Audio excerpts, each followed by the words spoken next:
Dude, if you're not there, you're not driving, bro. We got stuff to go over, and it's a busy day. I am so sorry that you didn't make it, but we got stuff to do. Welcome back to the Circle of Drift podcast, where we interview some of the most interesting personalities within the industry. My name is Dawson, and today we have on Catch My Drift, where we'll go over some of the best tracks to host events and why it's important to travel. I would say a lifelong goal of mine would be to host an event at Road Atlanta. I was this close, bro. Take your tow rig, go somewhere, bro. Like, that's a part of the adventure. You meet new people. Go to that weird gas station, get the pickled quail egg. Along with some of the struggles that hosting an event comes with and the drift community just in general. So, like, you're talking about burnout. All right. So I learned my lesson with that one, right? I'm like, all right, I ain't doing that many events again. I'm like, a lot of my friends are like, Joe, we're a little worried about you. Everybody wants to help. They're happy to help. The couple that want to gatekeep their stuff, whatever. The guy next to him might hear the conversation and tell you anyways. And plenty more behind the scenes of hosting an event. But look below the video and make sure the subscribe button is not still red. If it is, go ahead and hit that and hit the bell notification while you're at it. And without further ado, let's get into the episode. I've been wanting this shit forever. I've been in the field with whatever they throw at me. Brush it off, pick myself up, moving on to the better. Hey. Ain't no errors, baby, it's a new era. I guess the first question I'll ask you guys is, what is CMD and like what makes it different? Okay, so CMD is Catch My Drift. I started in 2020. It was a great year to start a business. So, Absolutely. wonderful, right? Prime economy is great. Yeah. So I've been Everybody in. was spending money, really. Yeah. I mean, that's true, yeah. I've been in the game a long time though. I started drifting in like 2006. Then I helped out MB Drift for years from like 2008 on, and I kind of wanted to take what we were doing there and do those kind of events elsewhere, like travel. Yeah. So me and another buddy of mine, Nate Roberts, we kind of did that, branched off, did a couple events in Myrtle, but then we did Atlanta Motor Speedway, and then just kind of wanted to bring that vibe to like different venues, So that was like the initial thing. So we did that for a few years, but then we kind of just settled into Lacuma, Southern National Motorsports Park, and What were some of the venues you were using? the other place. So we did AMS. My second year was a lot of fun. We did Atlanta Motor Speedway. We did the Firm down in Florida. Oh, cool. Yeah. So that was cool to like, cause no one did a drift event there for a long Yeah. time. We brought that back. We did Old Dominion's Raceway. Dominion was cool. We've done that before. The BIR. Yeah. Florence. Yeah, did VIR with US Drift. That was great. That's I want to do crazy. that again. How much man. does it cost to even rent that place? Oh my god. Or at least back then. I'm sure it's way So, more now. But And that's what me and Brian been kind of like going back and forth about because we want to do it again. It's just the price has gone up. Yeah. But they- like everything. They do carry their own staff, so they have their own It's a recovery full-on vehicles. racetrack. They have EMS on site. Like it's oh yeah, it's a full blown. You get everything when you rent there. that's crazy. So it's like Is it like you have no choice? Like you have to? Yeah. Okay. They I get provide, that. and that's it. Yeah. but it's nice because you just show up and kind of tech the cars and have a good time. Yeah. Set up your banners. Yeah. Whatever. You just gotta have a bash, That's pretty so, convenient. so that's a good time. I want to do it again. Hopefully we can find a date and maybe a sponsor or something to help out. You kind of Yeah. end up feeling like a hall monitor because you regulate the pits, not the track. You're True, like, I see you over yeah. there. Yeah. Wait, so Yeah. do they not even let you like flag and stuff? Are No. they doing? No, wow, they have their own every little flaggers, their own detail. Yeah. like the entire staff for the track. That's incredible. You though. literally you're the only thing you're responsible for is getting people there. Yeah, I bet that makes it really easy on Hyperfest. Yeah, because the same people. Like Pork Yeah. Chop, the guy that sent him at Hyperfest, like he worked that event. Like so he kind That's of crazy, knows yeah. what to do, So that was a good time. Hopefully we can do that That's- again. That definitely makes it a lot smoother. That's got to. Yeah. Or at least compensate for, I'm sure, whatever the price is on that place. But Yeah, oh yeah, I'd say for the value, the place is real nice. So It's one of the few low stress environments for us yeah. yeah. because we're not responsible for any of that stuff. I mean, how much would it cost to hire those people to do it Oh, I too? know, like, right? Yeah. would it offset, or would it be more or like less? I doubt it. I don't think you can though. I think it's like that's part of the deal. You use their staff. Yeah. So Well, I mean, Man, that's when you look crazy. at what you pay your staff for every other event, Yeah, that's what I'm Yeah. saying. Yeah. yeah, I oh get yeah. that. I mean, I'm very fortunate with our staff. yeah. They work for nothing. Practically. Yes. I mean, I That's good people though. they are. Shout They're- out to No. you guys They're for real. incredible people. If the event makes money, I try and give something. Well, I think a lot of us do it so we can drive.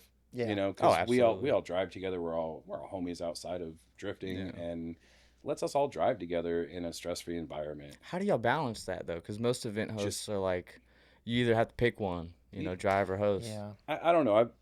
For a couple of years now, I've been doing that, and you just do it. Yeah. I carry a radio with me everywhere. I have one in my car, so if I hear something come across the radio in the car, I just back to the pits, grab my truck, tow a car.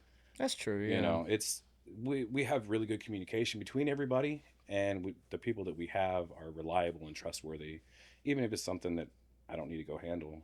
You know, we've got quite a few guys. We've got a record that comes out and helps a flatbed, Yeah. and it just becomes management sometimes. Mhm. And I mean, not all drivers, but that's why I like the comp weekends are good because one day's comp, one day's fun day. So they'll work the comp day and then drive the Gotcha. fun day. Yeah. You know what I mean? And we got other people too to help out that just come and help out. Yeah. So it's pretty Another thing I've seen is like if you come into work, we'll give you a free day to drive or something. I'm sure there's been situations like that too. Yeah. Oh yeah.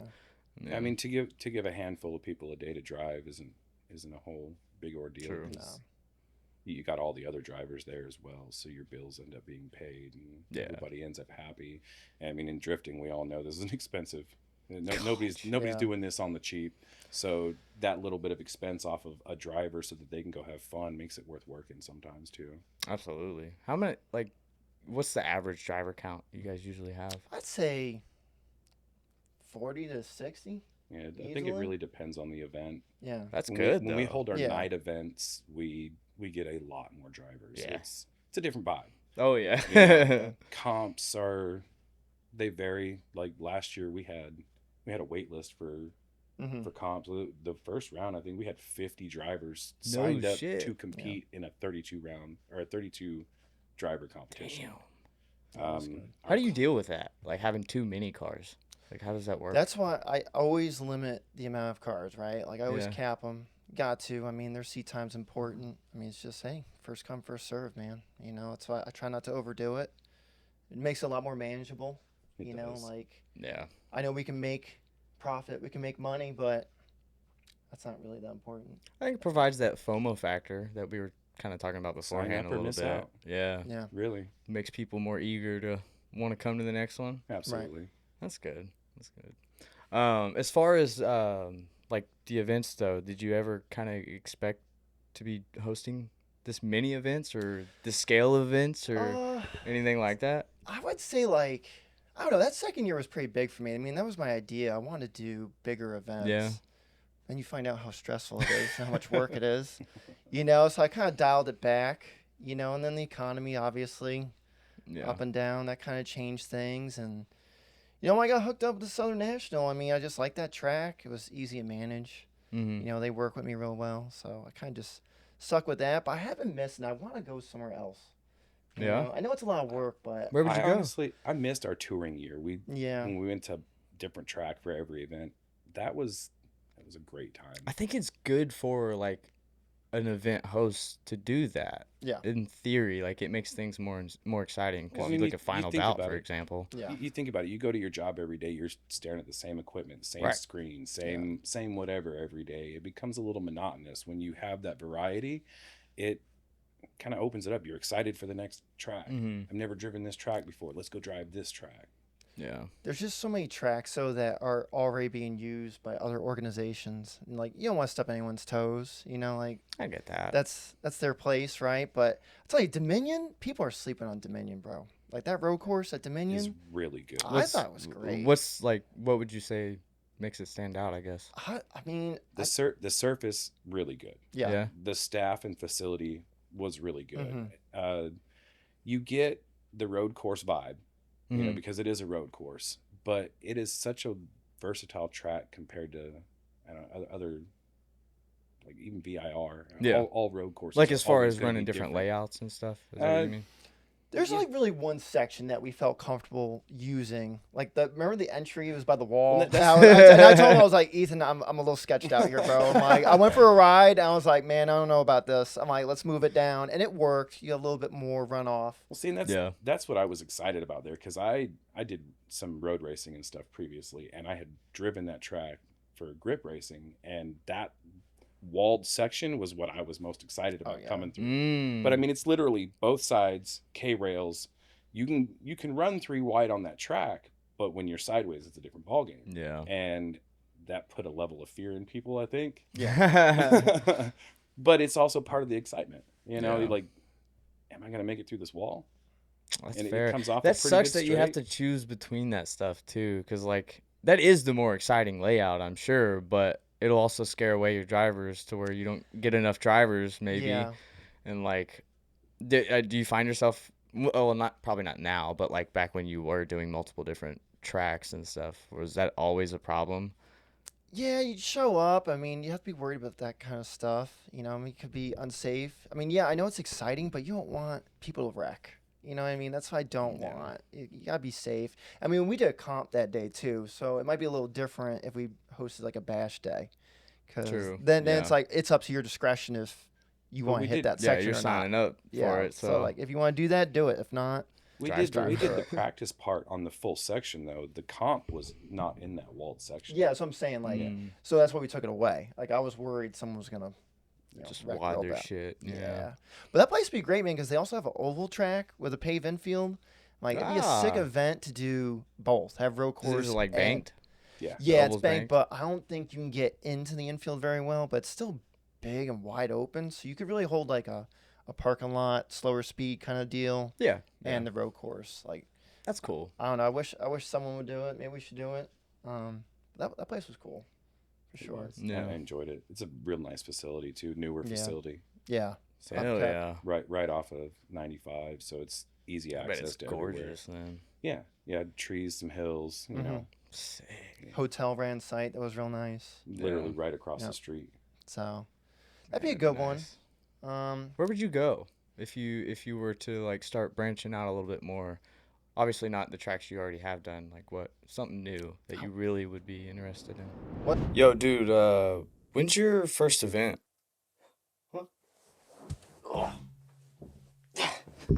I think it's in like I think it's in 2 weeks, something like that. But dude, have you even ordered tires yet? Oh my God, you're right.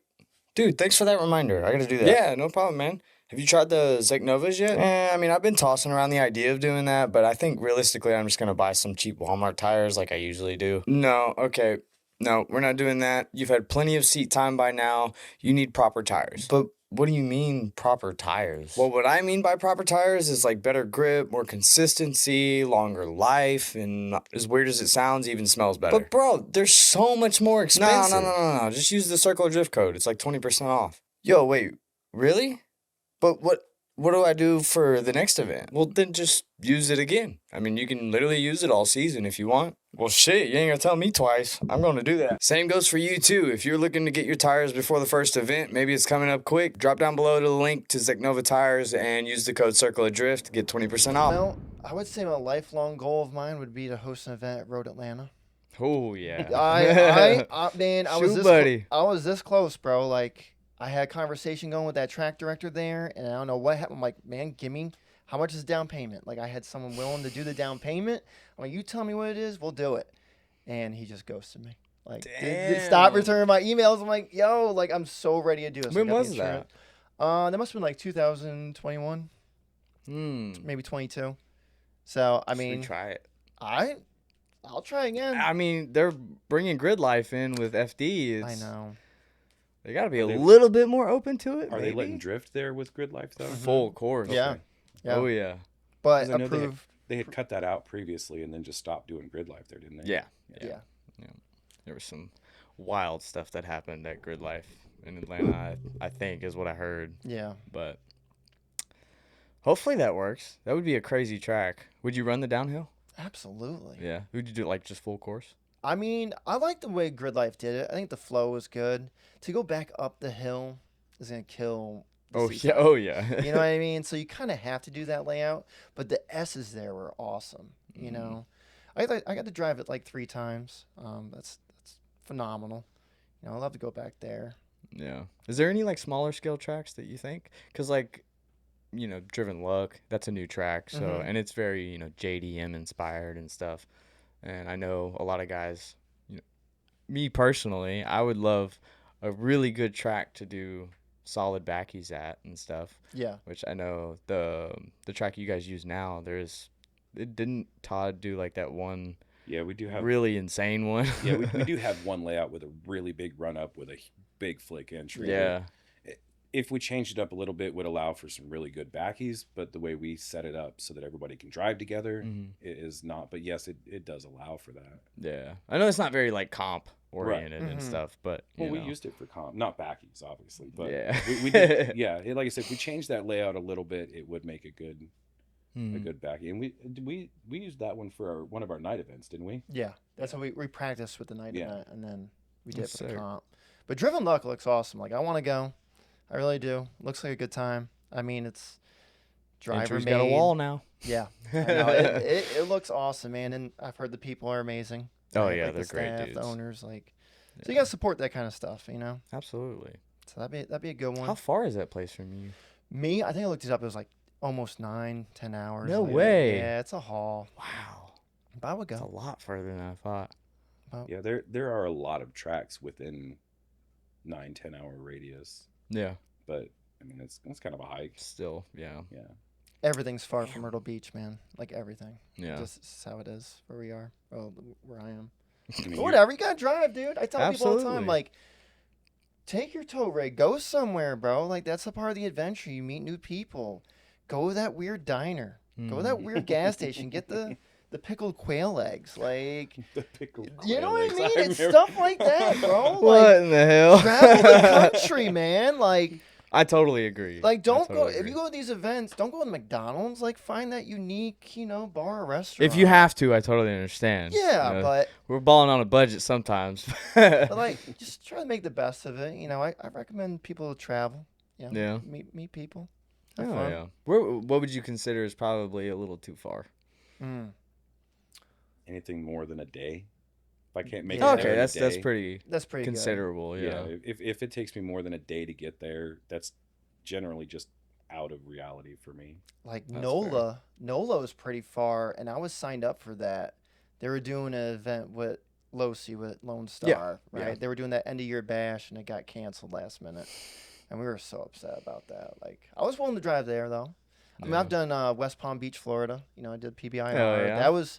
That was 12 hours. That was back in the Pro-Am days. That was pretty far, but that was cool, man. Yeah, yeah. I mean, Good memories. in reality, I'd love to just travel and drive. Like there's be a guy incredible. with a BMW and a camper with his family that they just travel Yeah. around and Yeah. drift. Andy. Andy, yeah. Yeah, like that. I've had that him would on a be couple that would be times. Yeah. amazing to just drive everywhere and hang out and drift. Knowing insider story, I used to edit a lot of his videos and stuff too, and it's not as happy-go-lucky as No. most people think, I'm sure. Oh, None of the sure. stuff you But- see on camera all the time really Yeah. is. And But he does a really good job at like sharing a lot of the bad stuff that happens too, he so breaks a that lot. anyone considering it, knows what they're getting themselves into. So that is a cool experience, though. I've considered it myself. Yeah. But- And I'm sure that's a lot just as an undertaking to plan and keep that life going. That's God, yeah. got to be a lot, a huge load on that dude. Yeah, Like- absolutely.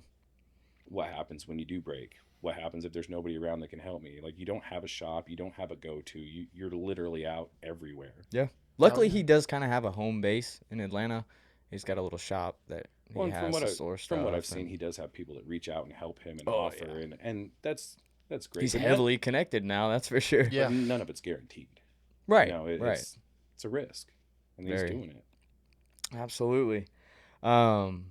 Well, we don't Yeah, have to go all down that road, but you did mention Losi. Have you guys taken a lot of like advice or like insight from his events to implement into yours? So, Aaron, that's a cool dude, man. Oh, yeah. I gotta love say, Aaron. bro, like, when I was doing that Atlanta Motor Speedway event, right? Mhm. I hit him up one day, just asking him questions about how he does his series and his comps, just everything, right? And he's like, He's a genius. just give me a call. And Yeah. I called him. I mean, dude, this guy talked to me for like 2 hours. Just let Yeah. me just pick his brain. I'm thinking to myself, like, don't you have other stuff to do? Like, you don't know who I am. And he just gave me all the advice that I wanted. And I was like, hey, man, you want to come out to this event and kind of help me out with it? Yeah. And he did. He was like, That's incredible. you know what I mean? Yeah. And he's like, dude, if you can get me a flight out there and, work out some stuff, I'm down. So Hell yeah. he came to that first event, which was pretty big. That was a good one. And he brought Fielding Shredder.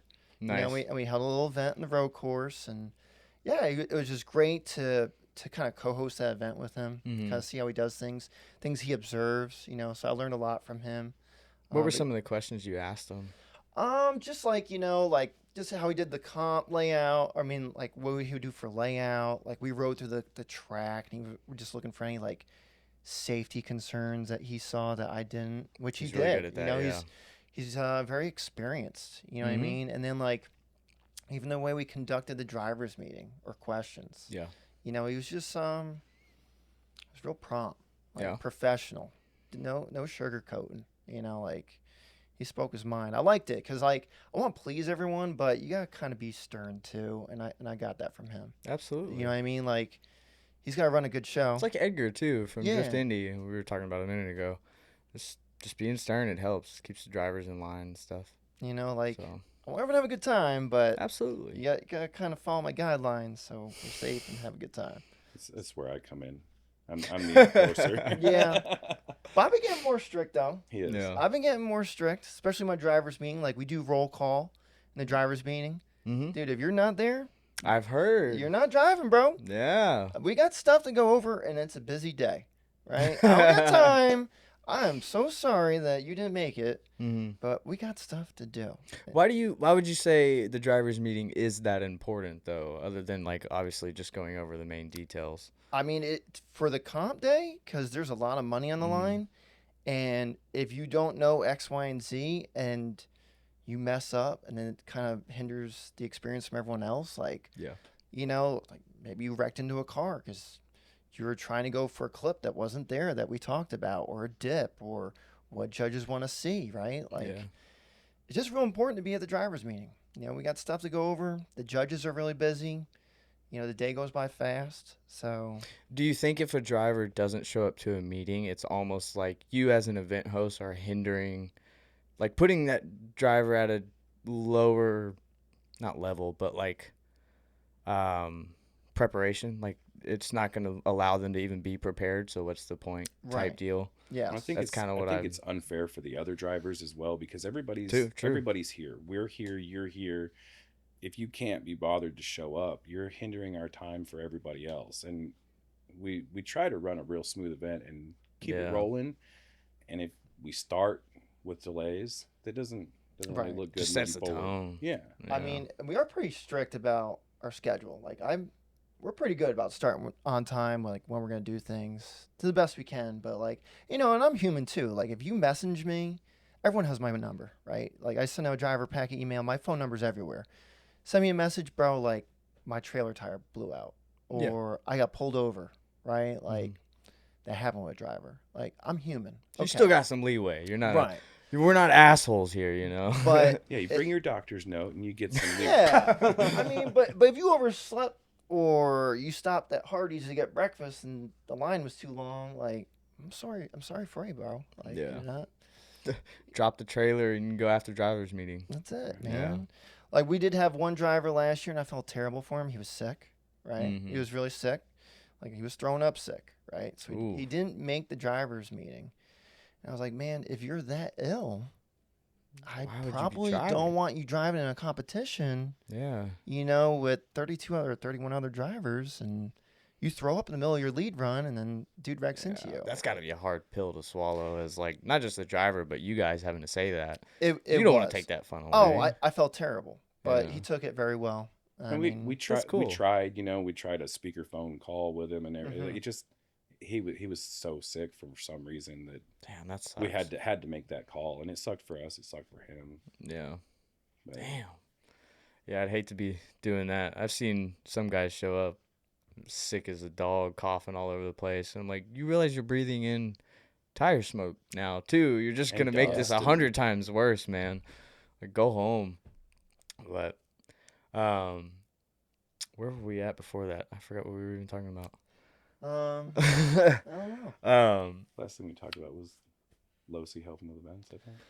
Oh yeah. And got into roll calls and Yeah, so I remember the question now. Is there anything other than drivers' meetings that you think are like extremely important to be strict on for an event? I mean, safety. Yeah, gotta be safe. You gotta be Yeah. strapped in, ready to go. I mean that's definitely something we look at. Just oh, alcohol and weed, bro. Like if I smell weed coming from your trailer or I see you with a beer, like cutting your wristband. Sorry for you. Like this isn't that kind of event. Like you Yeah, shouldn't be doing that anyway. In an event, I get So that. so I am real strict about that. That's good. I wouldn't.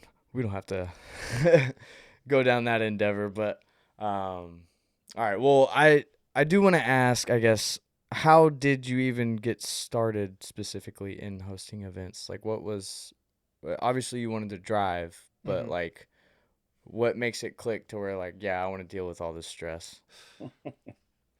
Well, I was driving with the MB Drift series, and they're like one of the guys stepped down, so they needed help. And I Oh, live in Myrtle. okay. I was one of their drivers, so I was like, "Yo, Marshall, I'll help you out." And I did that Huh. for years, man. It was just like did a lot of events with them, and like, but those events weren't that bad. It was just Myrtle Beach Speedway. It was kind of like we just Mm-hmm. showed up and ran an event. It was all right, right? Like we did Yeah, gate splits, wasn't a lot of stress. Um, that's pretty simple. so that was easy, but then going and doing events on your own, yeah, I found out real quick how stressful it is. I mean, I'll tell you this, dude. So like, I'll even send you a picture if you want. So like, all right, my hair and my chin one day was missing, right? Like literally, this was bald, and I was like, oh, What? that's weird, right? Years go by. This is like early in my event organizing, and then one day I got a haircut, and I left, and I'm like, yo, where'd you get a haircut? And I told him like quick or super clips, whatever. Yeah. And they're like, there's a big bald spot in the back of your head. No fucking Right? So I way. put it up on Facebook and I like tagged them. And I'm like, yo, look what this place did, blah, blah, blah. And my wife was like, you need to go up there and get your money back. I went up there and I'm like, yo, what happened here? She's like, honey, that wasn't from me. I'm like, What? and the next day I go to work, right? I work at like a career center and we have cosmetology. Mm-hmm. And my teacher comes and finds me from there, and she's like, "Joe, let me look at your head." She's like, "That's alopecia." It's like, "What's going on that you're so stressed that you lost some hair?" No Yeah, way. bro. Like, it is very stressful, but I will say, over time, you kind of learn how to deal with that, Yeah. right? And I'm doing a lot better with it. I haven't Mhm. lost any hair lately. Just the typical, receding hairline, and that's fine. 'Cause some gray hairs, that's okay, but. Yeah, I guess it can be stressful, but man, I love to throw a good party. Absolutely. I like to see drivers have fun. Like to grow the sport. That's the Yeah. number one goal. What are some of the things that you didn't quite expect jumping into it? Because you obviously had your foot in the door a little bit. You had your feet wet. Like, yeah, just the unknowns. Like usually the day of would be a lot of stress. Like the track always throws curveballs at you. Like they really How do. do you mean? Man, there was one time, literally the next day was Atlanta Motor Speedway, and they called me. Like, I'm there, hotel, drivers. They called me up. Yeah, Joe, your insurance won't work for tomorrow. What? I'm like, dude, the event is in like 12 hours. Like, What was the issue? they said that it didn't cover their guidelines, and I was like, this was my second one at Atlanta Motor Speedway, and I was like so upset. And so at the time we were getting our insurance through U.S. Drift, and Yeah. their deal, and I called Brian Eggert. Man, shout out to Brian. Dude's the man. Not even like 2 hours later, I think they call me back. Like, okay, you're good. Like, it was like it was the same contract. Everything was the same, but Did you ever find out what he did? no, Like not to- really. It was like we handled it. So he was Ah. like, thank you. So that's hard, but there's always things like weather.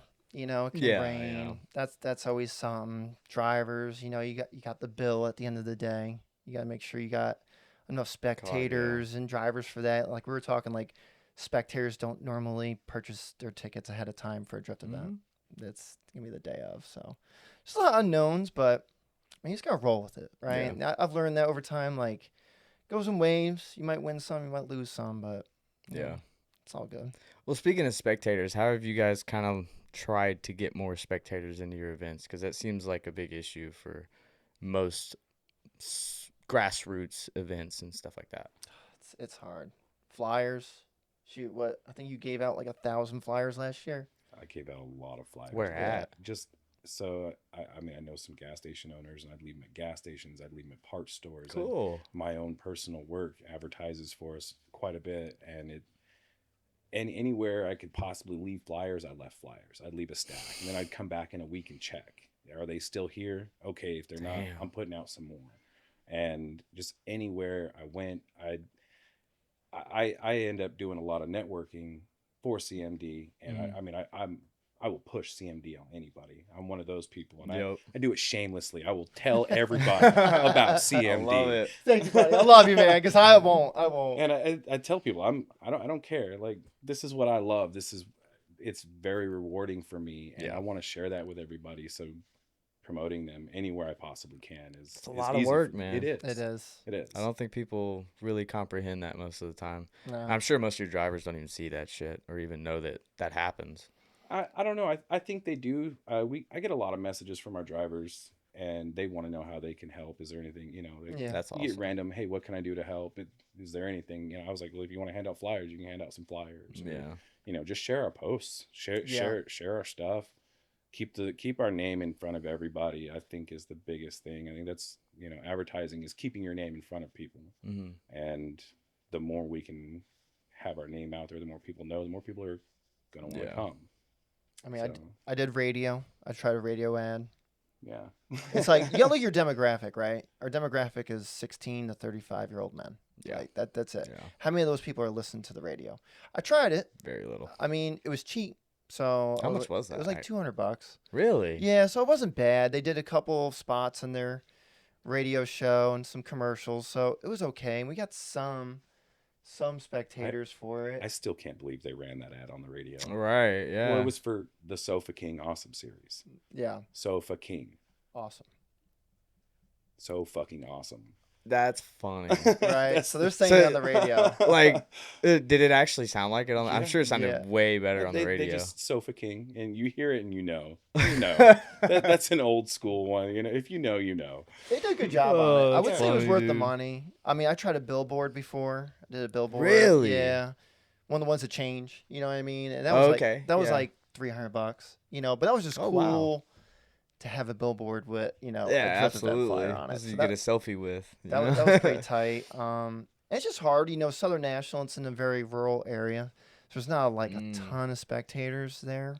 Well, advertising for that is hard as well, because your drivers do kind of come from everywhere. So it doesn't matter what location you advertise in, you're only reaching a very limited portion of your market. Yeah. True. So, I mean, with social media being what it is, that is always going to be the best way to advertise, but getting those shares, those likes, those comments to keep everything active, and having to make a post every day. Oh, yeah. It's hard to keep up with, but one thing I've always thought of for, I guess, event hosts is like, what if you offered with the driving ticket, we'll give you $15 off or $20 off if you make a physical video and post it about the event to try and help us get spectators. I mean, would that offset everybody too loves much? Or like, I feel like that would entice the driver, for one, be like, shit, I can make a quick video. I was going to post this video anyway. So, and then, more people see it. You'll get actual people that are interested in seeing that, I'll try it. Yeah. It's worth it. I'd be curious. I mean, obviously I'm not hosting events, but that was just an idea that That's had pretty good for a while. Obviously with Instagram and Facebook, you can target areas. True. Right? Yeah. So I'll target like Fayetteville isn't too far away, so there's a lot of military people there, right? So a lot of military will come out.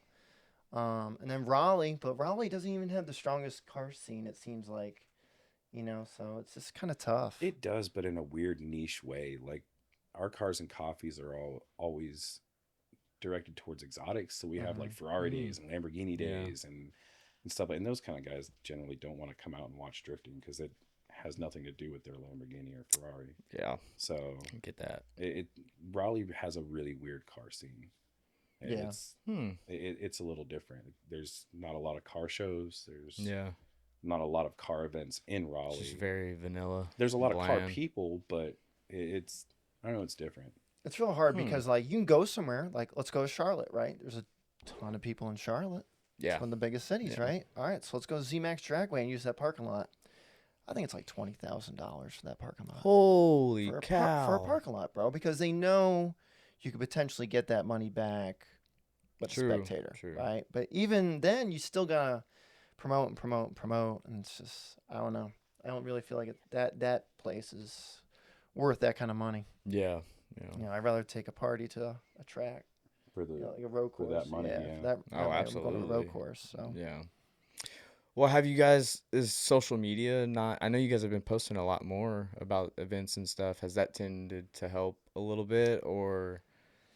it's throwing darts, man. Yeah. I'm not good at darts, bro. Sometimes I hit it, sometimes I don't. I don't know, man. It's so random, bro. Like, I will literally put up the dumbest thing and it will hit.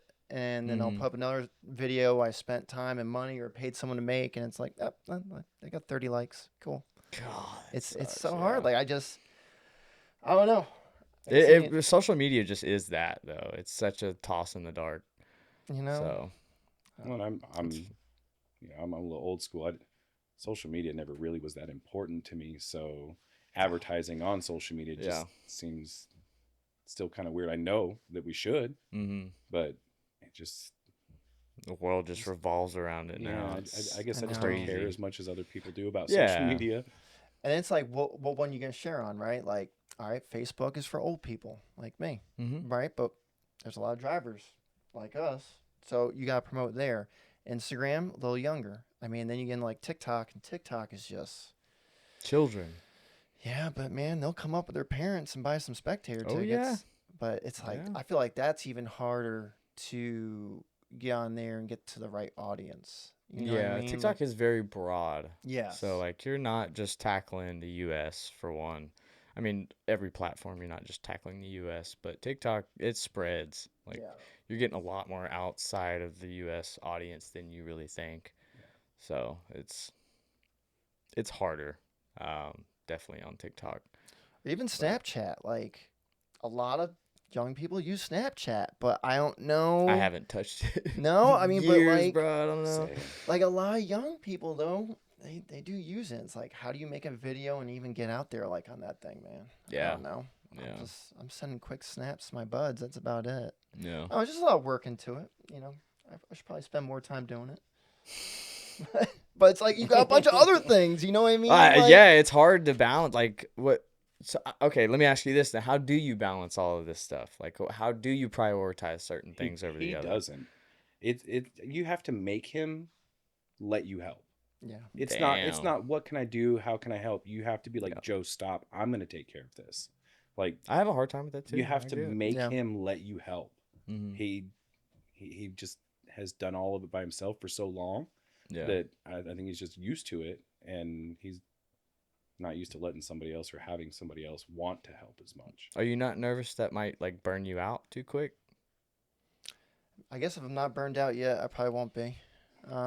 I mean, that's what everyone says, man. I mean, dude, it's been a long time. I think I'm getting better at it. I mean, he does. I will dish some stuff off to you. I add him to the social media account to help manage it. You know, That's good. But you know, I always make my to-do list. Definitely make your to-do list, right? Yeah.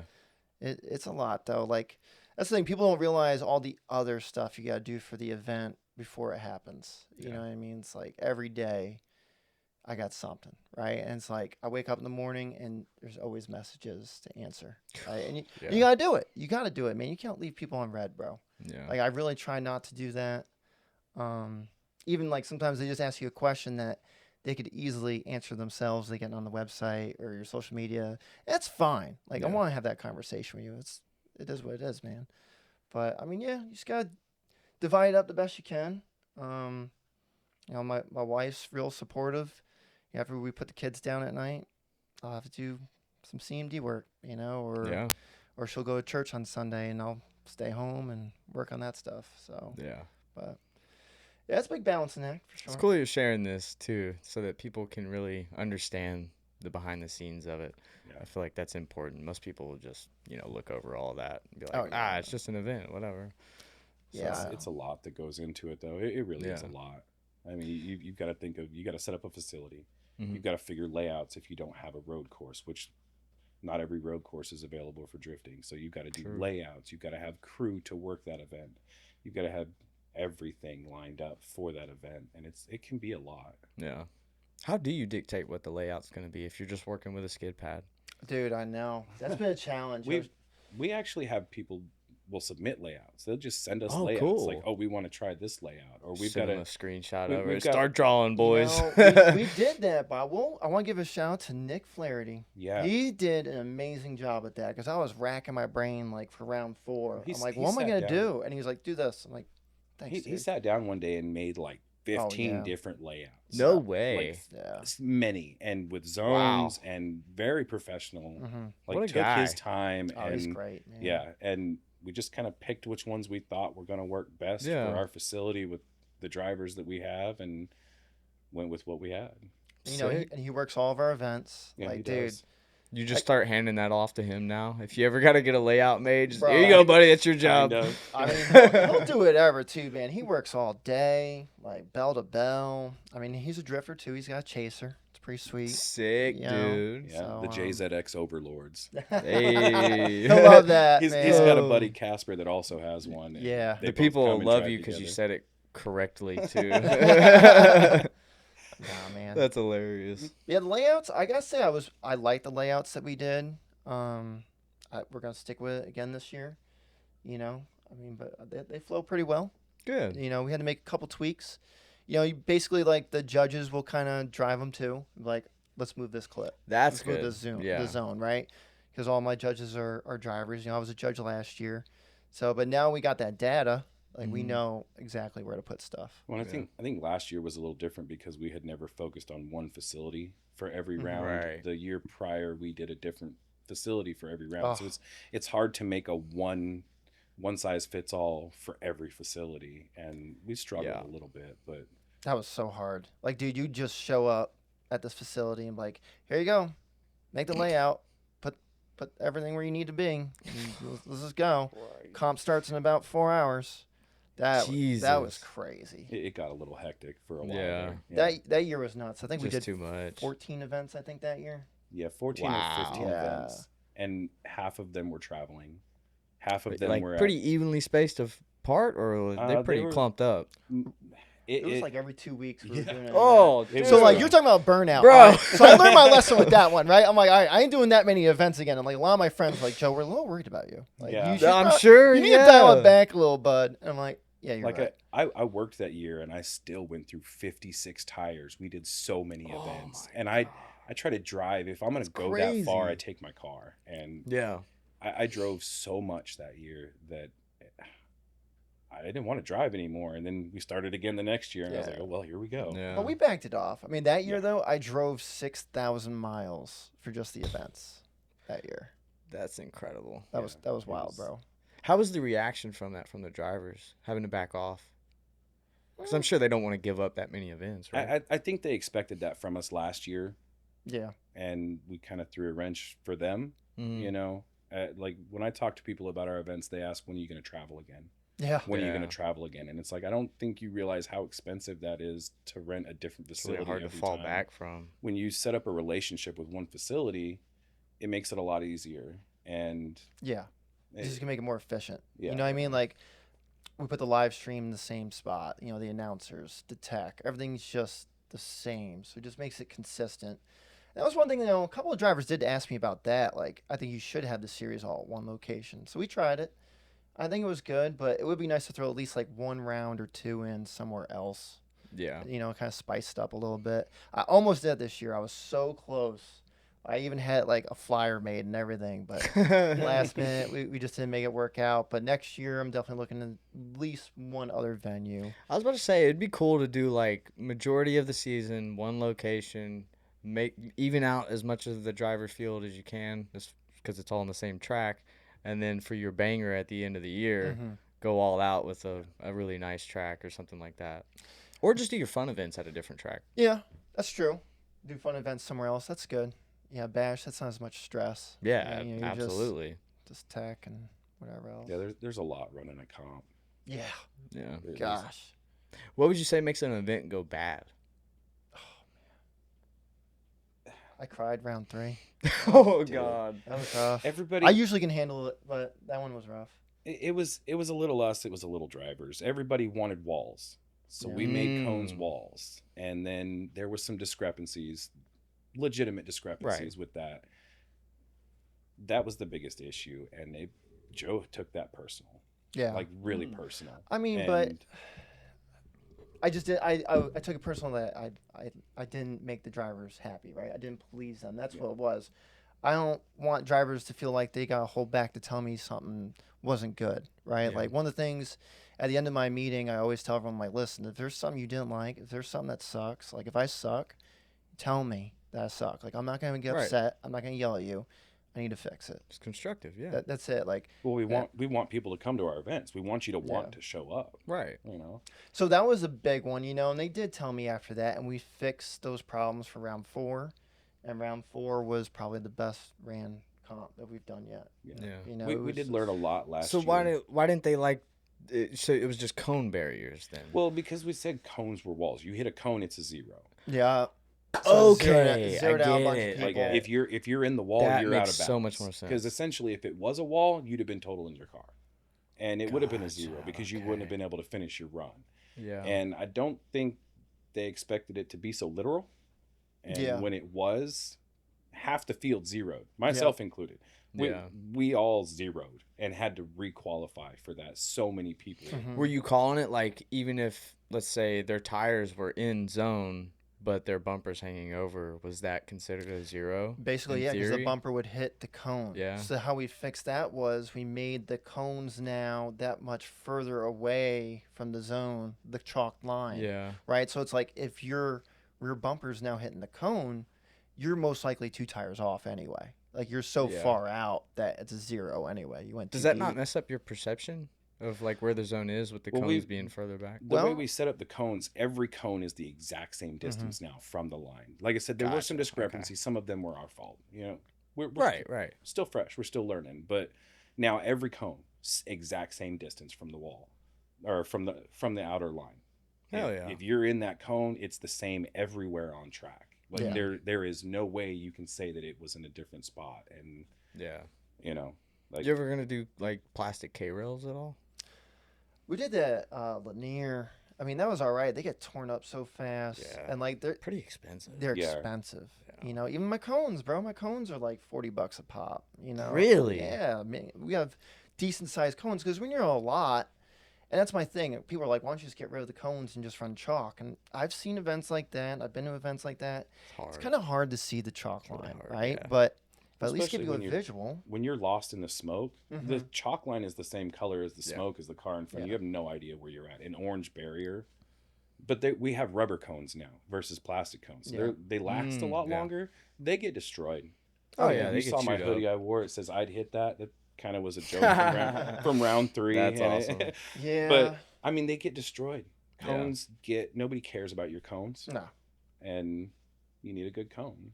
Dude, one of my favorite, this is kind of unrelated, but one of my favorite shots I have from back when the car was VQ, it's my last event before I did the swap, and I have where you come down towards the wall. It's this just big open parking lot that they use as a sweeper, and then you go into the road course.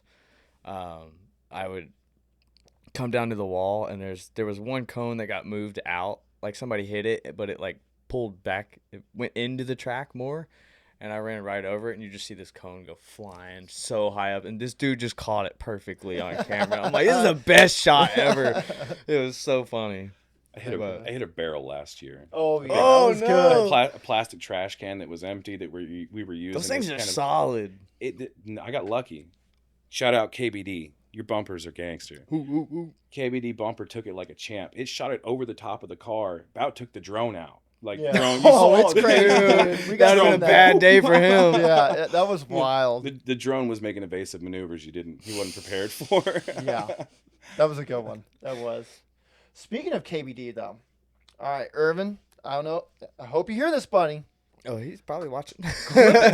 Clipping point cones. I've been asking him about this forever. The clipping point cones, you can't get them rubber. They're plastic. I'm like, bro, if you can make a poly, like sleeve That to go would be over hilarious. it, like they'd be indestructible, We know, will- because the plastic just gets What? destroyed. We will send you cones for molds. Please. That's why I always That's put so funny. all actually. the clips are KBD. I did that on purpose. I'm like, Irvin, come on, bro. Like, make these, because how many organizations would buy that? Because Oh, you yeah. never have to replace them. Because those are like $50, Yeah. a pop. Irv, you got to do that one. Please. I've never even thought of that. I would have probably never thought of that because I don't run events. But They get smashed. that's genius. They're always on the edge of your clipping point. Like Yeah. any of your zones, any of your anything, they are the first thing there. They get destroyed. And you get And like the- one of those nice ones like FD has where it folds That'd be too. nice. Yeah. Oh my god. Just make a mold of that. Yeah, but we like KBD. No, I know. Make a mold of that. Yeah. Yeah. him Just to don't that do with the bin spray. thing. It would Yeah. just be the product that would Yeah. bend. That'd be cool. I mean, not even a lifetime warranty on it. Like, we'll just buy it, and when it goes, bro. Like, that's it. I don't know. I That's feel like, actually really smart. I feel like they'd last a lot longer just being out of poly. Because Oh yeah. Especially how I've, thick they are. Mhm. Like I've beat the shit out of my bumper. I know Like- I made one post Man. about it, and like multiple organization guys were like, "Yep, I'd buy it. I'd Mhm. buy it. I'd buy it." I'm like, "Come on, Irvin." He's Mm. like, "Man, the mold, bro." I'm like, "Come on, man." Damn. He would have his foot in the door with almost every single event Yeah. Mhm. that's going on, Well, or at least big enough event to afford them. Mold the KBD into it, so whatever color you paint it, your name is there. That's crazy. Easy peasy. even if not, we appreciate you, man. We love you, bro. Oh yeah, He absolutely. does so much for so many organizations. And he's like- coming out with so many more kits, dude. Mhm. Like the C5 kit. Yep. Yeah. I've never personally been a fan of the C5. The way it looks, the pop-ups just don't do it for me on that car. But that kit works on it. Yeah. It makes it look so much It does. better. It does. But Even though it does look good on that car. yeah. I want a Z32 wide body kit. That thing is sick. That's a cool kit. I've never seen it. Z32. Yeah, he makes a wide body kit for the 300ZX.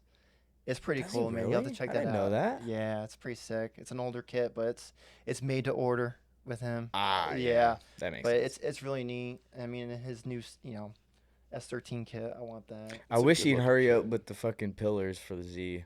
Mm. I already had to Yeah. replace one of those. My passenger side's cracked, so I need to. You Yeah. look at those things wrong and they break. That's funny. They're That's the most brittle part on any body. Yeah, it's atrocious. Have you ever had to take one off? Mm-mm. Try The to. A-pillars? Oh, Well, and they're so they're a tedious. mile long. yeah. You Yeah. know, you're gonna break it. It's gonna crack. You're guaranteed to break at least 2 clips. Good luck Like, finding Really? the clips to replace Yeah, them. I was ungodly. Like just careful as fuck, Yes. trying to get it off. I and it's learned you bad. come in it with a heat gun or set it outside in the sun on a hot day. Makes it a lot easier. Get it a little pliable. Take a heat I could gun see to that. it. Yeah. It helps. It's never guaranteed.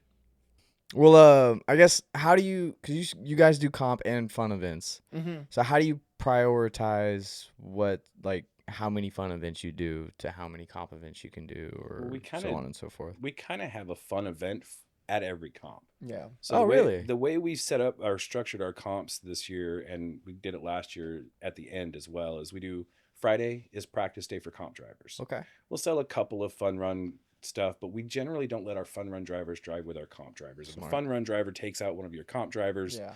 that's a bad move, bad Yeah. luck. If you have your good So- veterans that are good drivers, have them come out, and Yeah, give them so we do your comp drivers more practice. Mm-hmm. I can absolutely. see that. So we do our comp practice Friday, comp on Saturday, and then fun runs on Sunday.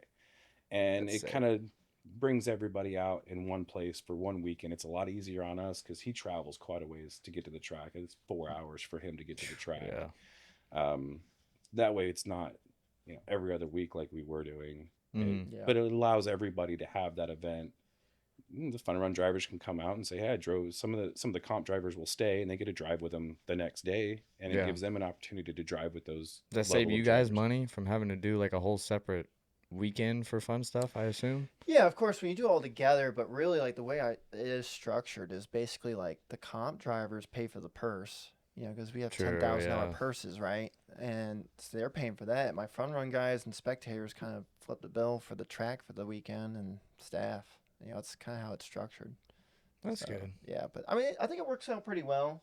Well, we did the clinic. The clinic was great. I love the clinics. Mm-hmm. Like, those are my favorite, man. Like, You get that raw passion. You could see progression and stuff. Yeah, All the seeing people that are somebody- there because they just want to be. Yeah, seeing the look on somebody's face when it clicks for them, they're so happy. They're stoked on just. It's so good. That's drifting, right? Like we all been there, right? We all started. You know, absolutely. that the first day you were like, yeah, I got it. Like, this is awesome. Speaking of, what do you see is like the most, I guess, common mistake a lot of those people make that are just getting into it? Trying to overdrive their car. Yeah. Is what I see the most. Is everybody trying to overdrive? They see all these videos of everybody linking a course, and they see what everybody's doing and saying, and they go out there and try to just overdrive their car. Like be on throttle too much, or yeah. Scratch the overbuilt cars. It doesn't matter what you're in when you're learning. If you're trying to overdrive a car and you don't know how to react to a car skidding, it's or they're just not prepared. Like, don't have a welded diff, right? I'm like, man, you're gonna have a long day, bud. And automatic. Like, so sorry, man. Like, it's gonna be tough. Yeah, or automatic, and it's like cool to get them out, right? At least let them experience some donuts and figure eights. And we had an automatic. I think it was a GS 300 or so. It was a big car, and I mean, dude, he was killing ripping. it. Yeah, I was like, dang, bro. Hey, some people can do it in an automatic. It really can be odd. done. It's a struggle, but it can be done. Yeah, I was impressed. I was like, okay, but like now he's further motivated, probably to do a manual swap and come back out. But yeah, this one be prepared, and that's what I like about the clinic. So it's like, you come, I'll do like driver's meeting and give you like a handout, common terms, just basic advice, how you do your strap of your helmet, right? Like, oh wow, y'all go into that in depth. Yeah, it's that's like, cool. because this is something that someone just assumes might be the right way, and they'll be too shy or embarrassed to ask somebody, is this correct, right? So like, I always give them that. And then when we do their tech inspection, not only are we making it safe, but we want to go over like your setup too. Like, hey, bro, you got -5 degrees of camber on the back. Like, that's not going to work real well. You know what I mean? Like, we're not trying to be judgmental. We just want to help you. Right. You know, or like, your seat is like literally on the floor. You can't see over your dash. Like, that's going to be real difficult for you. You know what I mean? Stuff like that. So, the clinic days are really good. I've been thinking about doing one maybe in October. Yeah. Sorry, another event, Ethan. But we love the clinic days. They're pretty easy. They are. And they're very rewarding, to see people do that. Yeah. So, and then we got one more. The only other fun day we got is in July, the night event. So I'll do that. I'm thinking about doing either like a twin drift or a team tandem. Do a little comp with it. That'd be cool. Yeah. I always liked that. We did the twin drift last year. And it was good. We got some good footage from it. It just didn't take off like I was hoping it would. So we did it. We did it over the entire season. So we did after every comp we did a twin drift as well. And I think it was just too much. What do you mean? Like how is it too much exactly? Look, a lot of these drivers are competing as well, and then they're trying to do I don't know. I just think it was a lot happening. Yeah. In one weekend with fun runs, comp day, twin drift. It's just a lot of shit happening. Yeah. Even for drivers, because drivers are usually going to focus on their comp stuff before, and true. That's their priority. I feel like if we just make it one, comp this year, then like more people are going to just do that. Oh yeah. So you're considering just doing only one? Yeah, just one twin drift or team tandem. Cool. Yeah. Either or. Will there be like any type of since it would only be one, is it gonna be like a bigger payout or like I'll do different some prizes or money for that one.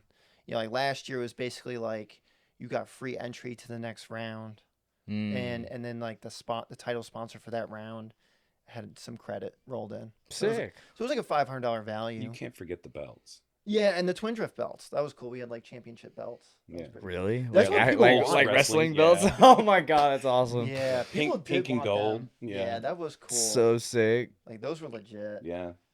We lost one of those, didn't we? Yeah, we did.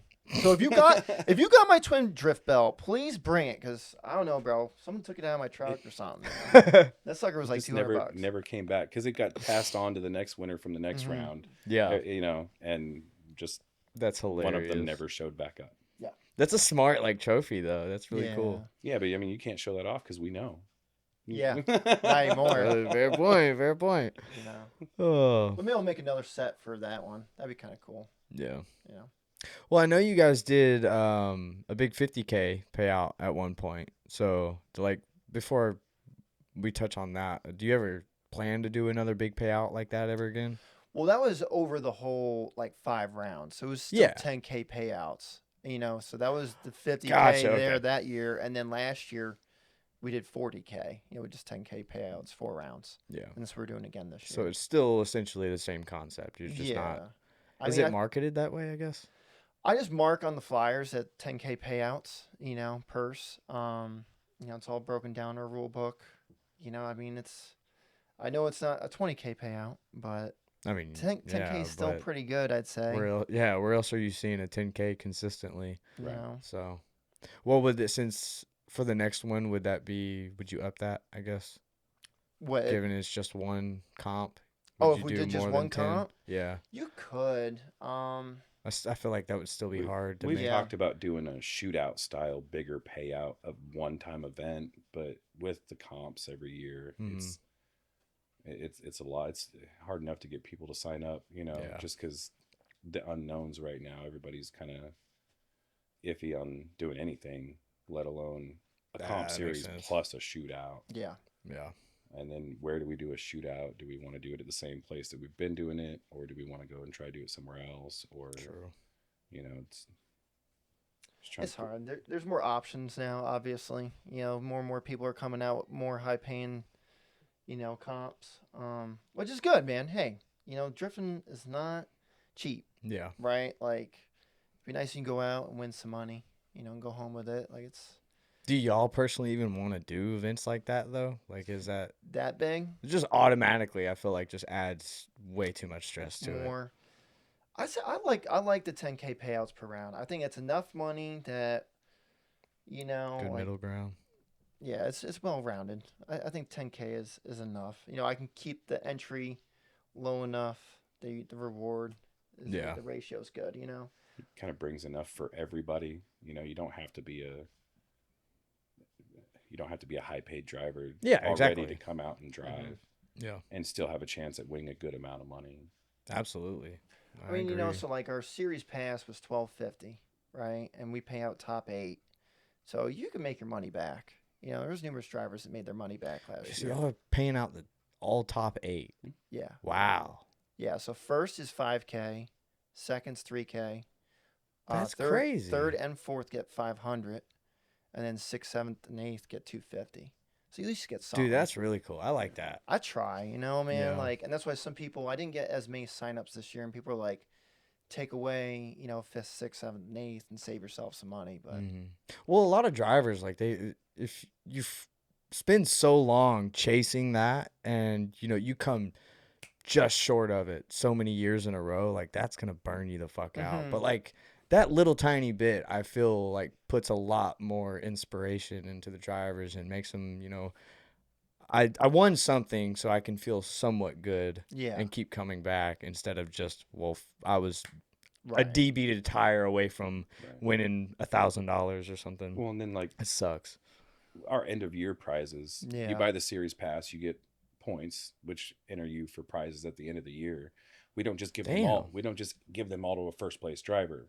He gets to pick what he wants out of our sponsored products, and then the next guy, and then the next. So that way everybody gets something. And I think it evens it up for everybody. You're not just watching one dude take home a pot of gold every time. Everybody gets a little something back for their efforts and their time, and it shows appreciation for everybody, because we care about everybody that comes out. Without all of them, we can't do events. Yeah. And the prizes are like range from $1,500 to $2,000. You know what I mean? Like either credit or product or something. So we had numerous drivers last year that never podiumed but made enough points that they got one of those prizes. Perfect. So it's like, you even think about that. It's like, all right, I paid $12.50 up front, but then I got this in the end. Still that silver lining. Right. Yeah. It's like, it's a pretty good deal, man.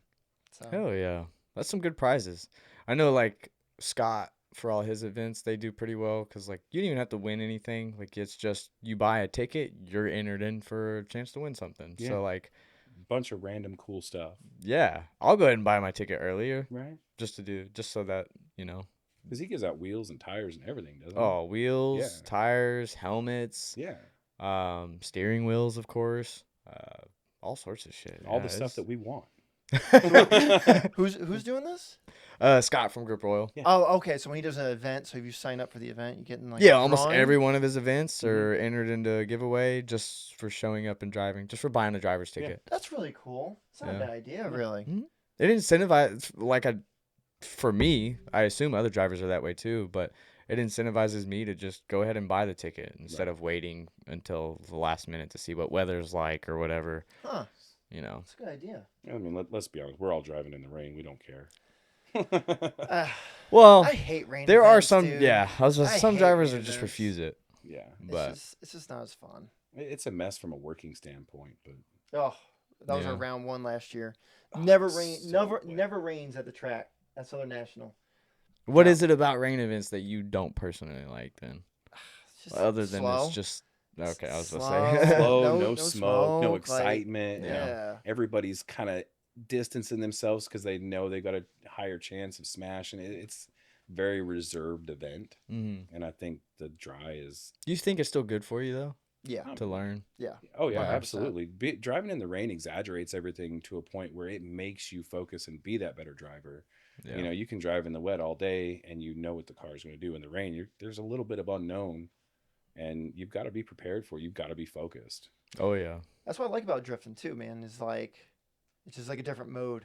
You know what I mean? It's like a whole different way to drive and everything. So it just throws a curveball at everyone, and that was cool Yeah. last year. You know, we had that.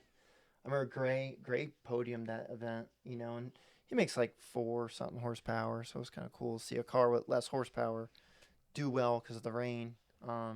Heck yeah. You know, that was cool, but it was hard for them, man. I don't know how them boys were doing that. Like, the first turn was a huge puddle, and it was like, I think we had trans fluid or something down there. It was hard to get out. No way. It was It like was diff slick. Yeah, it was rough. Oh, Guy exploded a diff coming into entry Yeah. and dumped diff fluid Yeah. everywhere. That just makes everything inconsistent but you, right you there. like entered into a puddle, straight puddle, and it was difficult. It was hard.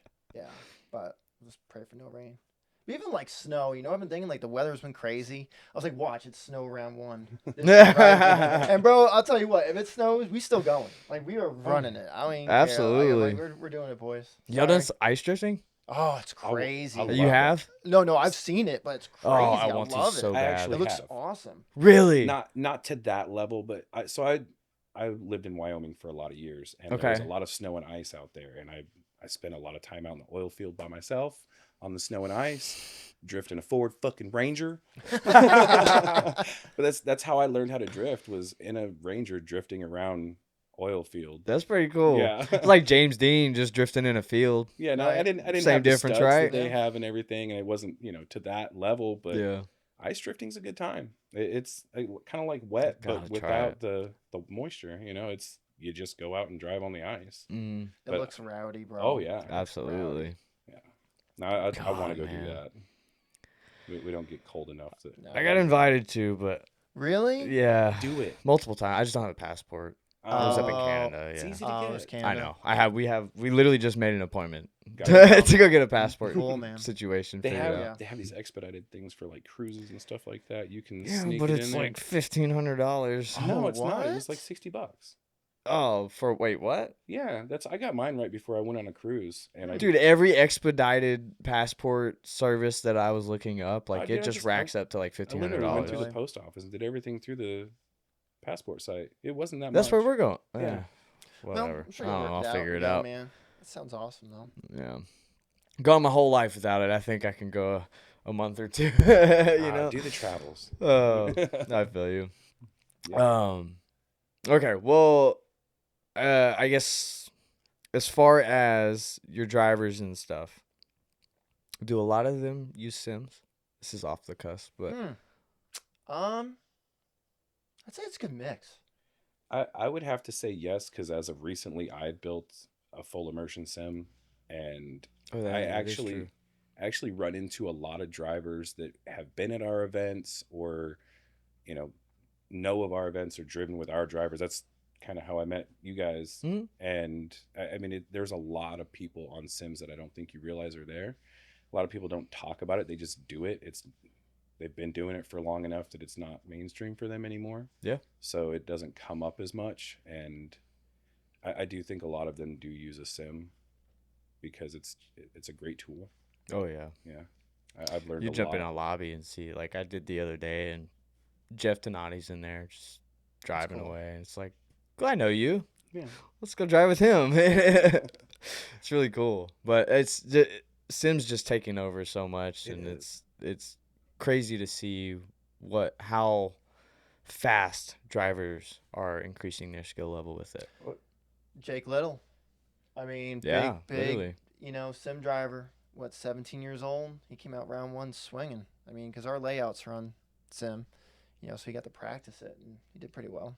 But there's multiple ones. There have been how many drivers that come from a sim and go hop in a car and just it's ridiculous, dude. Dominate. Once they get that full feeling effect, they're like, oh, I know where I'm at now, and they just dominate it. And it's, like I said, it's a great tool. Why wouldn't you use it? Do you think that like sim drivers are eventually going to start overpowering like the people that are naturally just try drifting? Because I'm one of those, and now I've ventured into the sim world. Yeah, I've gone the opposite way as well, from real life to sim. Yeah. Was it hard for you? It was at first to learn how to control a vehicle that you can't feel, versus, because I come from knowing how to drive a drift car. Right. That kind of stuff doesn't just immediately work in a sim because you can't feel that vehicle. So trying to take the real world into the virtual was a little bit of a struggle. Once I figured it out, it's become a lot easier for me. But the initial, it was real hard. I heard the opposite, going sim to car is easy because they know the car control and then they can feel it and it makes sense. Yeah, they're just adding senses as they go at that point. And I see a lot of it, like, Gran Turismo put out the movie Gran Turismo, of all these drivers that they thought were going to take over driving because they were really good in a sim, and some will. There's always going to be occasional few that will, but I don't think it's going to be sim drivers are going to take over. Yeah.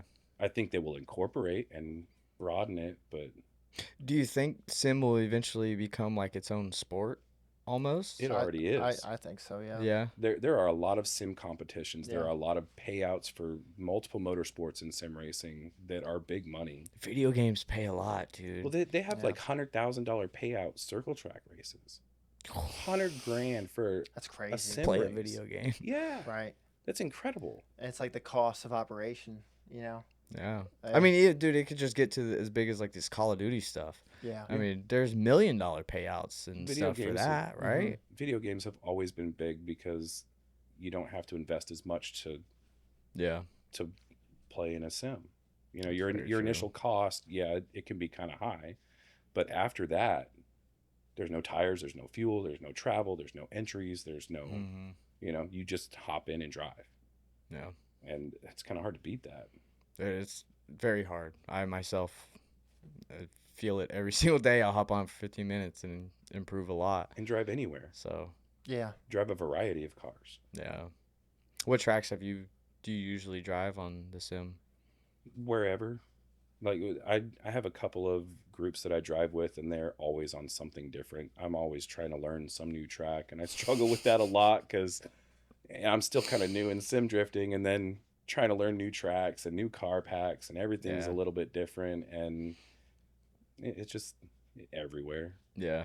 Do you think you found a car that's like resembles yours the most? There are a couple that are very similar to mine. Yeah, there's a couple car packs that have something here or there that are very similar. Dude, which ones are there? There's so many different ones. VDC 350Z is real similar to mine, and the BDC like version 4 or something like that. Both of them are version 4s, I think, and both of those have resembled my setup pretty decently. I can make corrections on the alignment, tire pressure, and it feels similar to mine. The way it responds and the horsepower level, and I don't like driving the semi-pro and pro level cars yet because I don't have one, and I'm right there with you. I just don't have that, so I can go drive one of those and then come back to mine and I'm like, meh. You want something relatable? It's like, well. So I try to stick with the lower power cars that are similar to mine because I want to use it as a tool. Yeah, that's good. Well, as far as like your setup, what is your sim setup? Like, you don't have to go brand specific and all that, but like 3 monitor, single monitor, I've got motion. I've got a triple monitor, direct drive, hydraulic pedals, hydraulic handbrake, Like Yeah. everything that can be as similar as possible to real life, so that it feels the same. Did you do all the measurements? I and stuff, did. too? Oh man, I did. I went out and measured. My pedals are the right distance. My steering wheel's the right. Everything is set up as close. Like my knee hits the handbrake when I get in. It pisses good. me off every single time, and I keep doing it. How do you know where to measure from when you're doing that? There's all kinds of tutorials for setting up stuff like Okay. that. I've never looked it up. That's how I learned how to set up my triple monitors, because you've got to like sit back and measure your eye distance, and then your screen angles and your screen heights, and everything comes into place so you have the right field of view. Because if you don't have the right field of view, it's kind of useless. True. You know, you can have a tiny screen with the right field of view, and it'll still feel better than some random wonky setup. Yeah.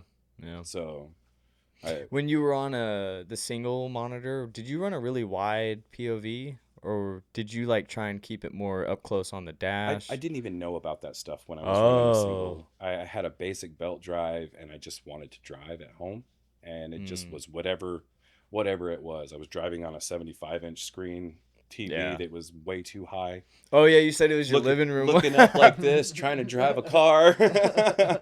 I see videos of people doing that all the time, and it makes me die laughing because it looks so awkward. You're like, it was, and I didn't enjoy it.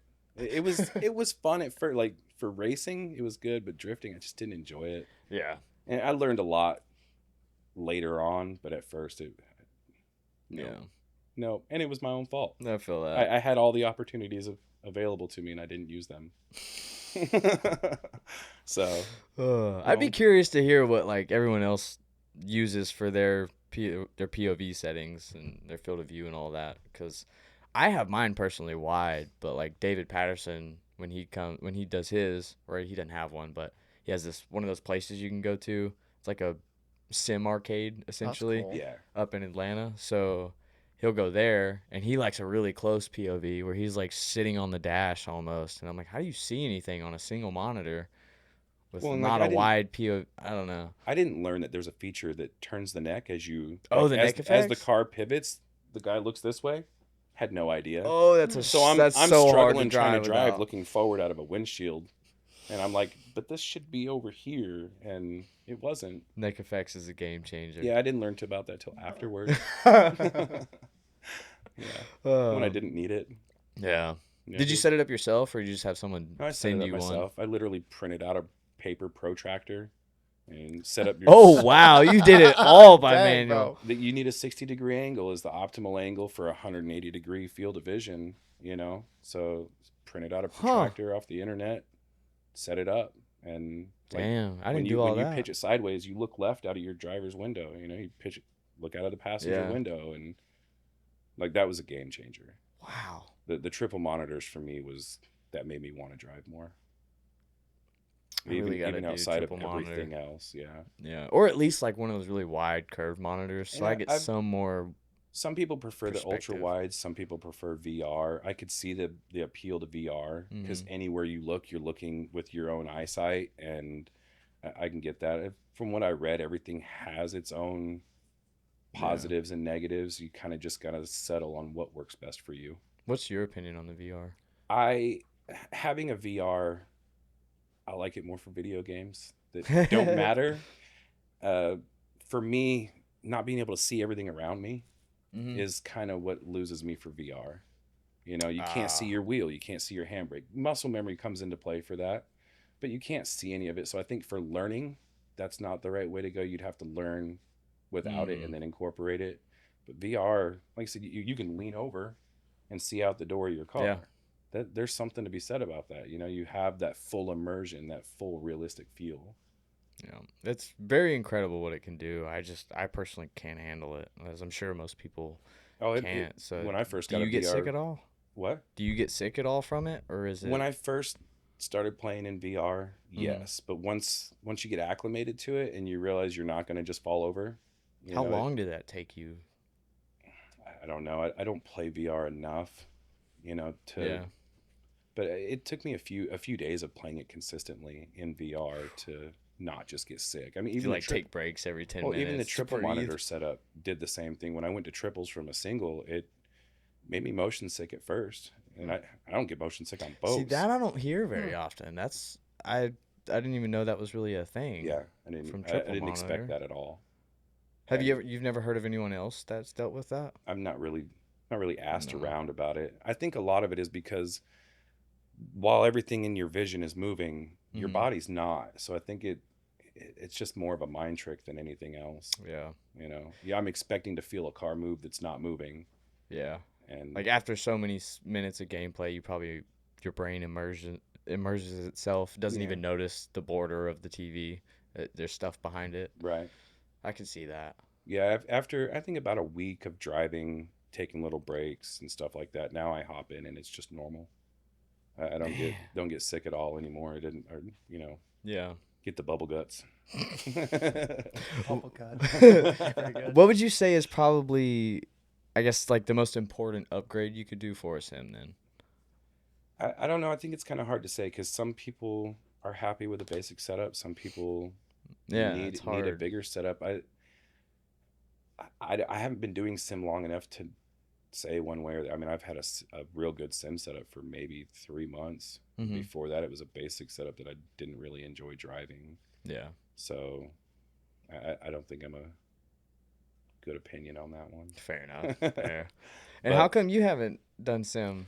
Man, I'm old, bro. Like 007 for Nintendo 64 makes me sick. I don't think I ran that junk back in the day, and I would literally like throw up after like 15 minutes. I'm like, what's going on?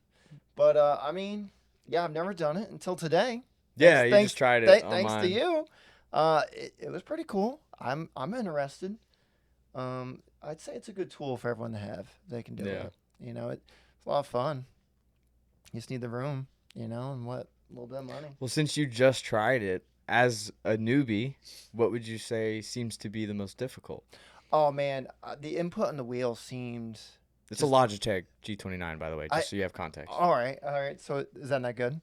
It's your budget, as okay. as it gets, really, for a sim setup. That seemed a little delayed. The counter steer to it, the feel of the pedals, that too is just different than a car.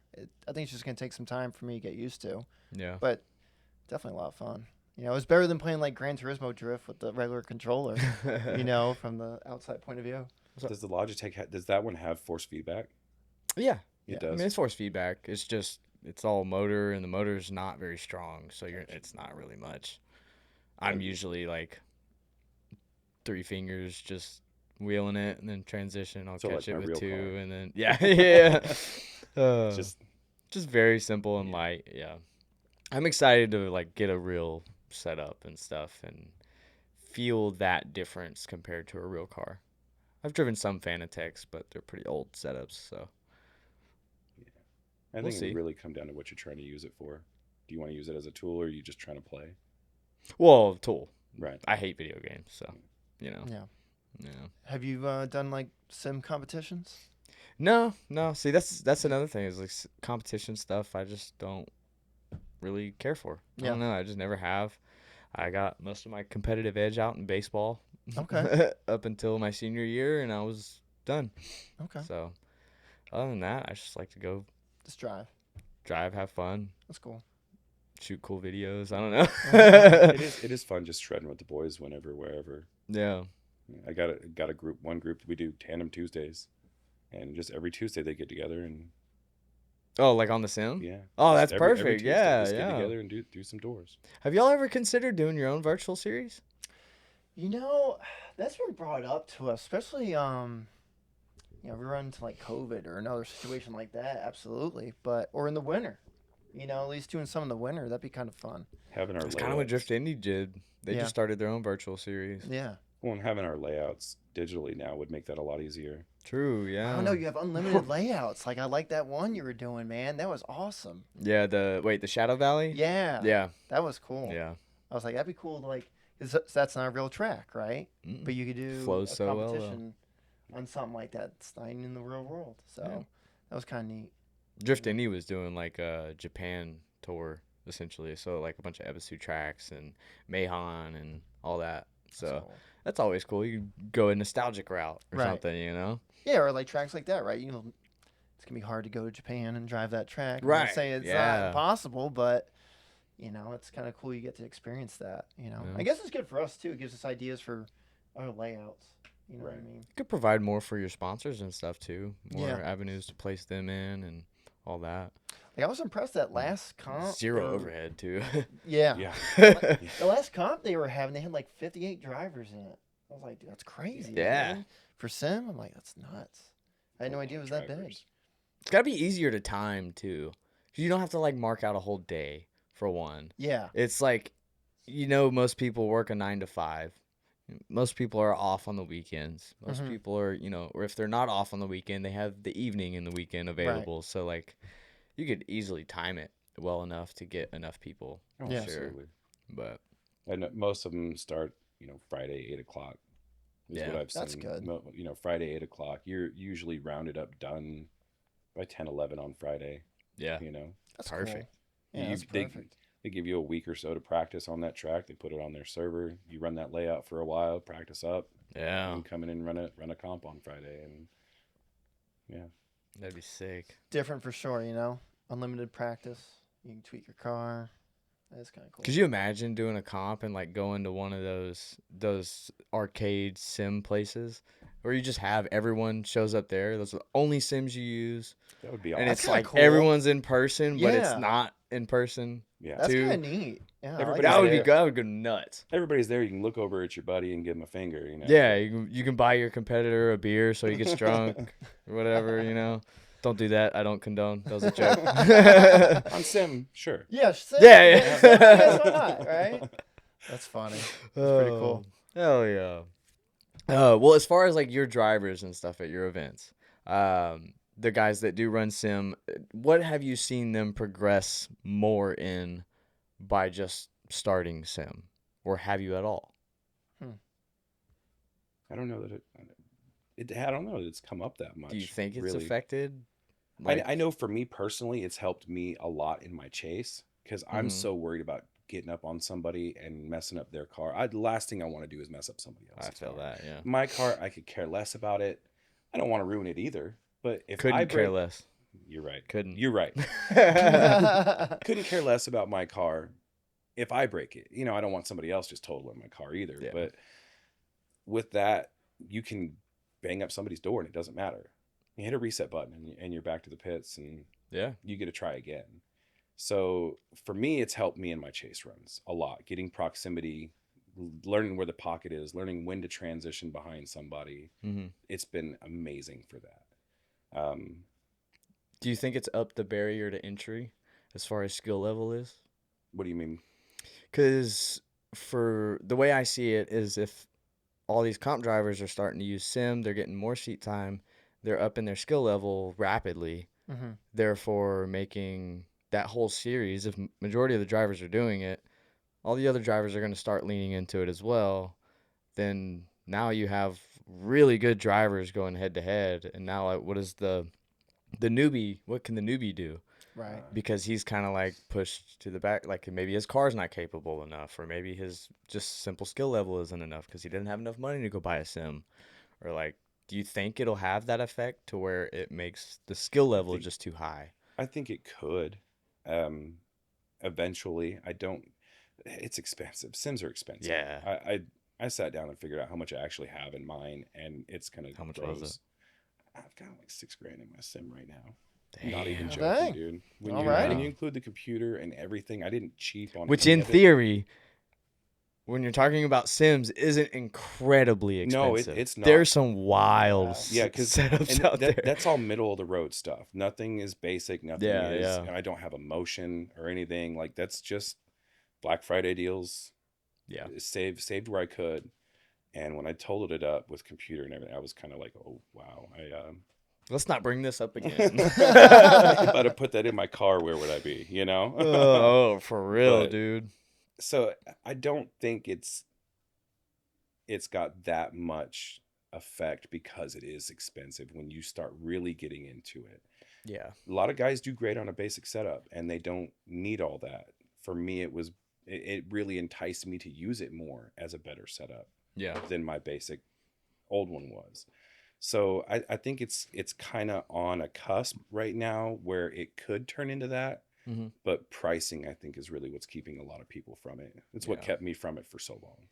Well, with the pricing then, if for anyone that is looking to get a sim that just wants it for, to train how to, let's close the proximity a little bit, or just small little details, or try a track they've never been to because they have an event they're going to there. Do you think an elaborate setup is necessary? No. Or what type of setup would you suggest? Honestly, there are so many people selling their setups on Marketplace and stuff now. You can get a really good setup for a lot less expensive. Yeah. You risk, there's always risks with used stuff in Marketplace, but I think if you're trying to get into it, that would be your best bet. You can get a really good setup for relatively inexpensive comparatively. Yeah. And then you can add to it as you want to.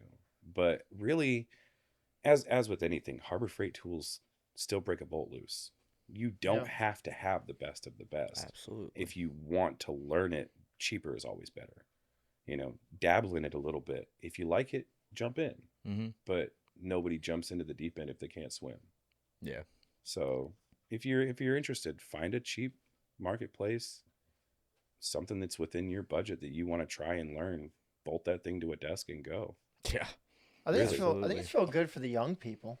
You know what I mean? Like teenagers and stuff to get into, because it doesn't sound like a basic setup. You get reasonably cheap, right? And then you can not master it, but like if you do it a lot and you're into it, and then you get to the age where you can get a job and some money and get a real car, and you'll take off a lot faster with it. Oh, yeah. And I guess also you'll know if you really like it, right? Like, it's all right. And they won't buy a real drift car. They won't That have was to worry my about the problem. rest. I was just worried I wasn't going to like it with how much I don't like video games. Yeah. So that was a big hindrance for me. But now I do. I enjoy it. That's cool. Like you said, a lot of those people that don't even have a car, can't even drive. Yeah. I mean, even to learn 5-speed, right? Right. So, like, the car will stall. Will it stall? Like, if you let go of the clutch, it'll stall, right? Like, that's big, man, because it's hard to even find a manual. I mean, there's even games in there that you can, it's city driving. You can just download, it's just city driving. Traffic That's and good. everything. Yeah. That's where good. you can just learn. Yeah. Or even driving in snow. Like, you can learn how to drive in the freaking snow. Yeah, I think simulated everything has really advanced a lot for a lot of that stuff. Just being able to go do something that you really want to do, check it out, because with VR, you can do all kinds of stuff in VR. Is it exactly the same? No, but you can still go check it out, get that kind of feel of it, And with VR, with some of the motion sickness, it kind of matches. Oh yeah. Yeah. That's like very you look true. over a cliff and it looks like you're looking off a cliff. It's now we're feels a little too real here, buddy. We're gonna parachute out of here. I'm gonna go try some base jumping today. Yeah, and then one of the Aceto physics in the game, you hit a cone and it shoots you up in the air, and then you fall off the map, and you're like, what the fuck? No, go ahead and jump. We need those funny videos. That's great. There was some dude that posted a video of literally that, just Aceto Corsa physics, just the funniest clips of someone barely nicking a cone and they like fall through the floor or something, just something insane. I loaded into one server and my hood was sticking out. The road's here. My hood's sticking out and I'm driving. It worked, but not really. At BCTF, the training facility, the R32 for the BDC cars, if you jump in there and use that, you're sitting on top of the roof. You can't go anywhere with the car. It's just a fucking glitch. It's so hard to get it's out hilarious. of there. Yeah. Sometimes if you wiggle the wheel just right, it'll fall through to the lower pit, and then you're good. Yeah. You can drive away. But yeah, that every time that makes sense. Yeah, every time that one in the Soarer, I think also you load in with the Soarer, one of the packs with the Soarer, puts you on top, and you're literally stuck between a rail and a rail. Like, who decided this was a good spot? And every once in a while, you'll see someone with it, and you're like, "Wait, how the fuck? How'd you get that out? How are you driving that?" Just wiggle the wheel back and forth, and it'll do the shimmy and fall through, and ghost hole. Yeah. Remember that ridiculousness? Just don't wreck and have to hit reset, and you're good. Yeah. Damn, that's crazy. Oh, Sims are incredible, man. Well, on that last one, what would you say for the person that is going like heavily into comp? They're chasing the FD dream.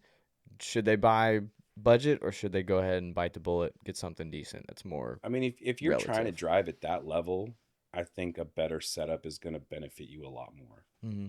The more realistic feel you get back from your system is going to translate better to a car. And like I said, for me, that's what it was. My old system didn't do it. The new one, it's great. It feels like my car when I'm driving. Yeah. And if you're trying to use it to go that far, it doesn't make sense to cheap out and get something basic that is kind of meh. I agree. You know? Yeah. And if you're already chasing an FD goal, you're putting in a lot of money Oh yeah. Mm-hmm. for a tool that you're going to use to that level. It's a valuable tool. Yeah. Right there. You know, it I really think if is. you're gonna go that path, that's your goal. It seems only logical. Probably to get that. the most valuable. Yeah, at right. this point now. Yeah. I'm really incredible. surprised at how much it's gained popularity and blown up, and so many people using it as a tool. And progressed drivers, young drivers. It's crazy, man. Yeah, you see It's 12-year-olds and wild. shit Yeah, getting it's wild, in now. bro. It's wild. 14-year-olds with 10,000 hours come out, Yeah. hop in a car, Mhm. and drive it better than I could. Oh yeah. And I'm like, Yeah, this is I feel that. disgusting. It make you feel ashamed of yourself. And Yeah. stuff. I mean, there's gotta be always an adjustment, though, right? I mean, from sim to real car, I mean, it's gonna be different, man. Yeah. It's gonna be different. Yeah. You're never gonna be 100%. Yeah. I don't think. So don't just do sim. Unless go the track. Elon figures out the brain chip, then we might be able to figure Oh that my out. God. But Wow. There's gamers that have been banned from competition on those in like Call of Duty and stuff like that because it actually helps them so much. It's kind of like having an auto aim. Really? I saw a clip from pro gamer in Call of Duty that has been banned from competition because of that chip, because it literally helps him that much. Wow.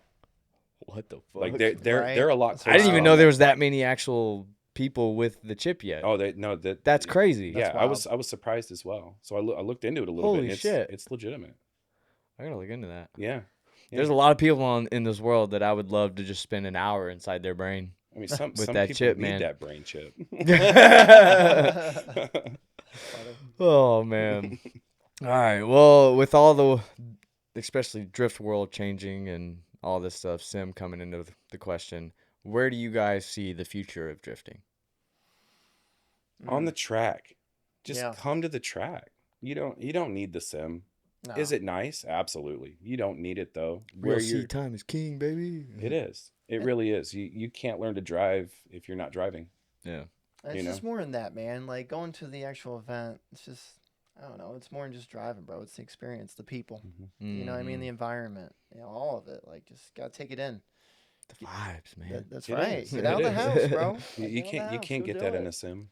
Absolutely. You really can't. The tire smoke, the smells, the feels, the being able to hop out of the car after you and your buddy just made a killer run. The and bologna high fives and sandwich. hugs. It's like it The triggers bologna a certain sandwich. type of dopamine that you can't find anywhere else. Yeah, Yeah. it is. You're right. It's that dopamine trigger. I'm getting a tattoo. I have gone to events. Damn, I need another one. You know, I I've just gone got to one. I events want and, like, another one. Shit. spun out, broke, done terrible, but still had a great time. Yeah. You know what I mean? Like, that's it, man. Yeah. I hope drifting is as big as NASCAR. You know, I really do. I really hope one day it can get to that point. I would don't love think it will in the U.S. though. I don't know, man. You know, I teach young people, right? Like, and I ask them, like, they're all in the cars. I'm like, what do you like? I would say vast majority is drifting. You know, like, Yeah. drag racing is also still up there, which is cool, but I don't get many kids that say NASCAR anymore. I don't, bro. Like, Yeah, NASCAR has died quite a bit. It's No, gone I think quite a bit. I agree with that. even like the road racing, you know what I mean? I think drag and probably drift are their most intriguing ones. Like, that's the ones they want to get into. Really? Yeah. I wouldn't have expected drag racing. Yeah, they still Everybody- like that. Everybody wants to go fast. Yeah. Yeah. It's just Wheel to basic. wheel and stuff like that, I would have expected more. Just because like kids get in, that's when you really want to get into that side of motorsports. Is as a kid, you want to start karting and just work your way up. Yeah. Right. But I don't know. That's mostly what I see. But yeah, I'd say drifting's come a long way though, man. It's, Oh, It's absolutely. crazy. Like, because 2006 I started. We were happy to get like 8 people. at an Yeah. event, you know, This like, is a golden era "Yeah, of we drifting got right 8 now." people." Yeah, it's heading the right direction, I'd say. Oh yeah. Well, do y'all have any announcements for 2025 you want everyone to know about?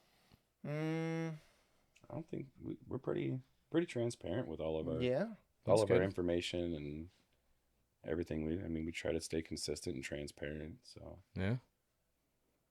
It's gonna be a good time. I mean, we're doing 4 rounds, 10K payouts. You don't need a cage, no tire size limit. Come out and have fun. Oh, buy yeah. a season pass. Don't get that FOMO. That's a good one. Yep. Be good. Follow on Instagram so you can always stay up to date with them. Yep. Instagram, Facebook, our website, cmdrift.com. That's about it. I'm on TikTok and Snap, but I don't really update it a whole lot. I know I need to, man. Yeah. I know I need to. But yeah. Anything? No, I was No? just living. Oh, okay. Well, last few questions I want to ask is, what would your dream drift build be for one? I don't know. I come from DSMs, 4G63s, Eclipses, Talons, and I've always wanted to build one of those rear wheel drive. I've done some Stereon That'd be rear wheel cool, drive yeah. setups, but an actual DSM rear wheel drive or an Evo, and not because of Tokyo Drift, just because I've been in I was gonna 4G63s ask that, yeah. before Tokyo Drift. I even have an Evo 9. So, I mean, Nice. I didn't know that. yeah, recent purchase. It's not ready yet, but Fair. DSM rear wheel drive with some angle.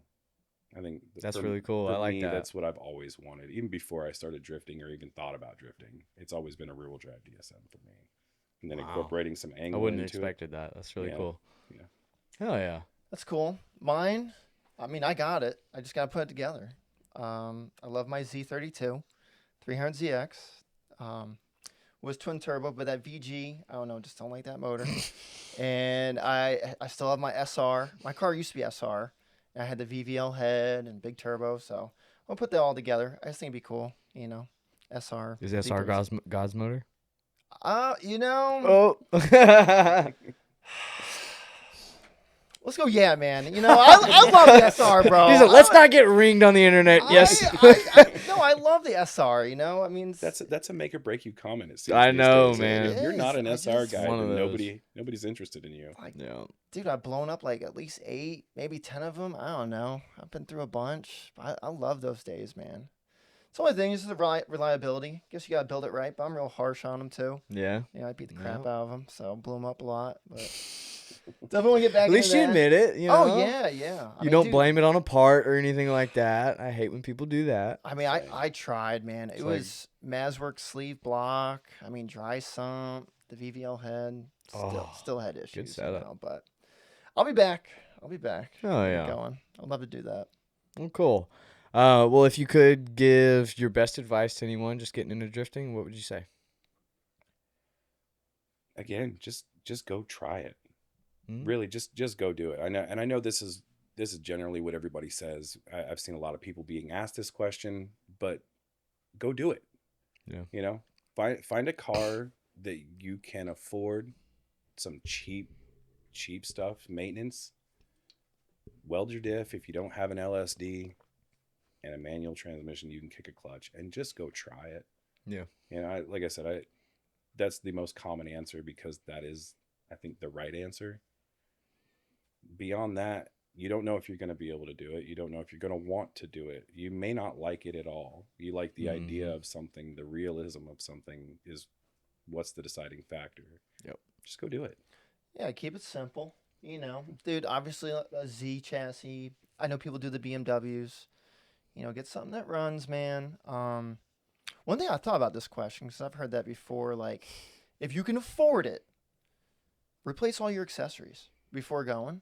Like, if you can afford it, like, dude, do your water pump, do your power steering pump, do your Okay, I was gonna alternator. ask, what do you mean accessories? Yeah, like, do all Maintenance. that stuff, because one of them usually goes bad on a track day, and then you don't want to be at the track fixing your car, right? You want And to if drive. you can get to a rear main or a front main seal at any point before you take that damn car out on track, replace it. They're That- so cheap That's a good If one. and they go bad so quick. If Yep. you're replacing a clutch and not doing your rear main seal, Yes, dude. what are you doing?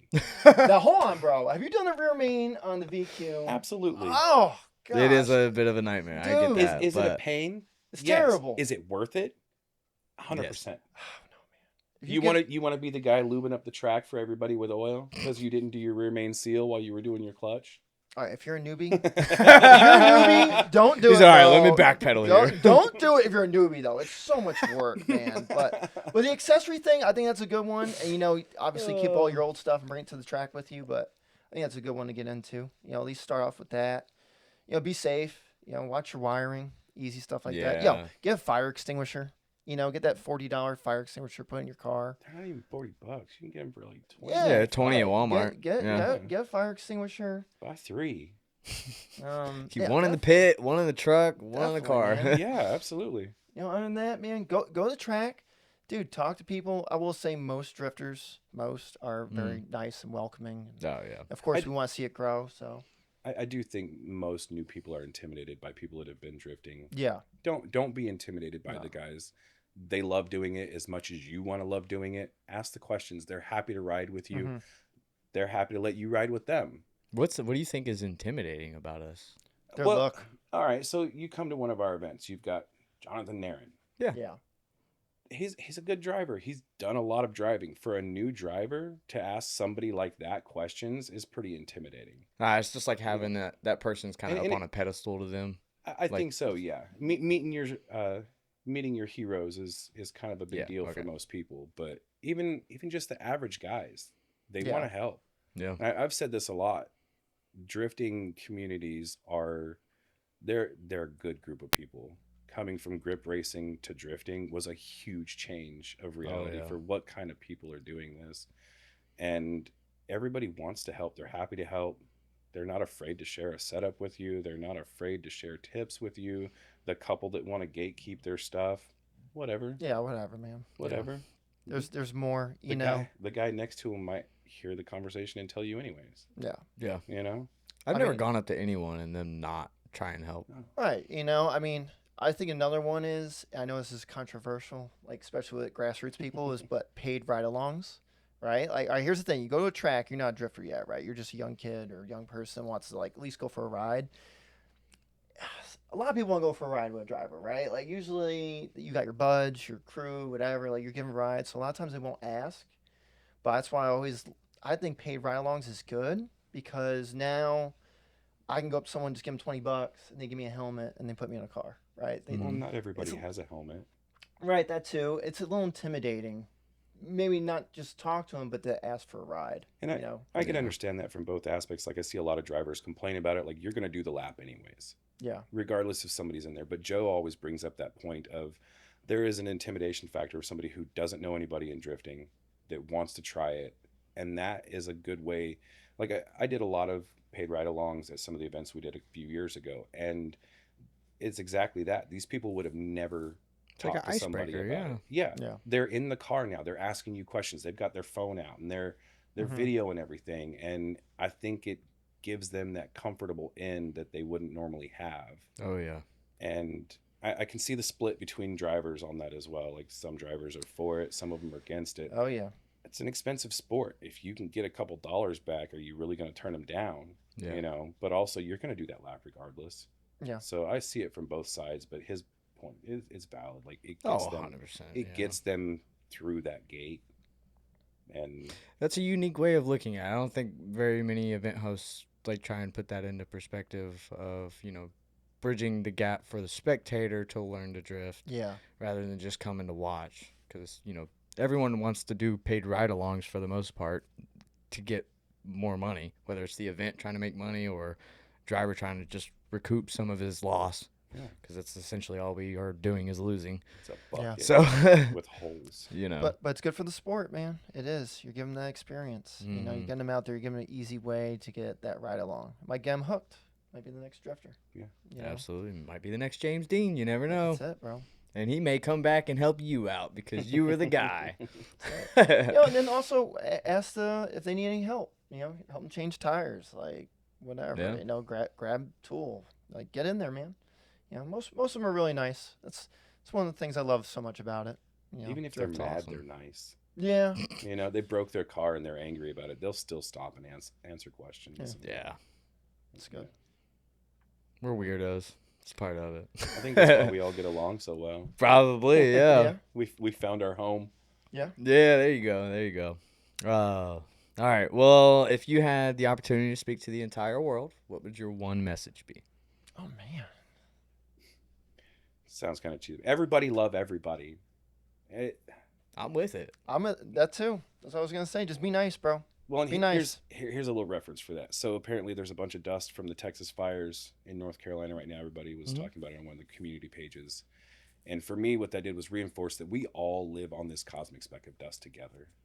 And we all have to get along together. And why are we fighting about stuff that is so irrelevant? Like, come to an event. Go to your friends' events. Check out your friends' hobbies. Yeah. Be involved in your friends' lives. Like, just we Support have their such a business. short time on this planet together that we should really be enjoying each other a lot more. I agree. 100%. That's it, man. You know, just be nice. Do things. You know, do the right thing.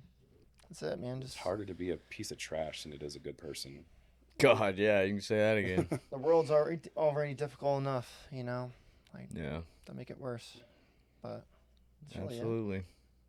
Well, I really appreciate it, guys. Thanks Those for are having some us. good answers for that too, by the way. Thank you. All I right. actually yeah. think about that a lot. I really do. Really? Yeah. Everybody's just so hateful towards each other. I agree. Ever since 2020 and Yeah. quarantines, everybody came out of their own little world and realized there were other people still here. And Yeah. I think We got a forgot that. break from having to deal with others for so long, and then we just kind of lost Yeah. what that Hold was that even door like. for that lady walking through, that old man. That or shit whatever. pisses me off, dude. Oh my god. Hold the fucking door, bro. That's That's like so funny. you Say- weirdo. Say the door. Say thank you. Say Yeah. you're welcome. Yeah. Thank you, Like, please. That little gesture can really change somebody's day. You don't know what kind of life somebody's living and how depression affects a lot of people. And just a thank you or you're Yeah. welcome could really just turn somebody's day around. Yeah. It's small things that don't cost you anything. Money does not solve everybody's problems. Sometimes a hey. Definitely. Yeah, man. You never know who's fighting what. Yeah. But all right. Well, you guys have anything you want to shout out? Anybody you want to shout out? Sponsors, anything like that? All of them. All of them. Shout out to our crew. Yeah, you dude. guys are amazing. Nick, Albert, Jacob, Darian, Bobby. Without you guys, we couldn't do it on our own. Keith. Thank you for the opportunity. Oh, Keith and friends. Never I was forget just Keith about to and do friends. it. Dude, these guys I always say Keith and friends. I want to do it here. Such But a trip, dude. Casey and Rich, thanks so much, man. Like, dude, our judges, our announcers, just everyone that helps out, the track, Mike Diaz, you know, just thank you, man. You know, all of our sponsors, Irvin, Fuel Tech, Stage Wheels, Silver Suspension, Race Treads. Just, you know, thank you guys all. And Juku this year, we got them on board, so real happy about that. But And just thank you for sticking through it and giving us all something to look forward to. try, man. And then, of course, the drivers, That's bro. awesome. Of course, the drivers. Without you guys, none of this could happen. So thanks a lot. Support him more than you think. It's not easy to do all this shit. We don't make any money doing And this. he's not going to say it often. I know he won't. People think we make money because of what we pay out. We don't make much money doing this, if at all. Like, Oh, I'm sure. it's That's we- why I didn't even ask. There's we really no literally do point. I this. know No. event hosts don't make money. we It's do this not. for the love of it and in drifting, just Yeah. to try and make it better for everybody. Like, I genuinely enjoy it. Well, I think y'all are doing a good thing. Thank you. I like it. Thank you, man. You too. Thank know, you. You're helping grow the sport. Absolutely. You know, it's good I stuff, try. man. That's all I want. I just want more people in it. That's it. It's a All great of us. sport. Same. Everyone deserves to experience it once. Yeah. I think. Nice. So Like I said, I shamelessly push it to everybody. I Just really drifting in appreciate that a general. lot. I shamelessly. I don't care if you want to hear it or not. I'm going to tell you about it because I love it. I want you to love it like I love it. That's great. Thanks, dude. That's great. It means a lot. Hell yeah. Well, again, I appreciate it. This was a good drive for both of you. So thank you for making it and taking the time, man. It's awesome. I hope you guys enjoyed it. If you learned something from it, let me know what you learned in the comments. Let's try something new. Yeah, I'll see you each and every week for brand new episodes. Thanks. Stacking way up to the ceiling. Trust no bitch, can't catch no feelings. I've been taking long flights from the Bay to Ibiza. Hit home runs, I'm a ball like Jeter. I just want 4, then I leave her. I'm a young pop star, call the boy Justin Bieber. Got a little money if you want, I can teach you. Whole life a movie, you can watch it in theater. Stacking way up to the ceiling. Trust no bitch, can't catch no feelings.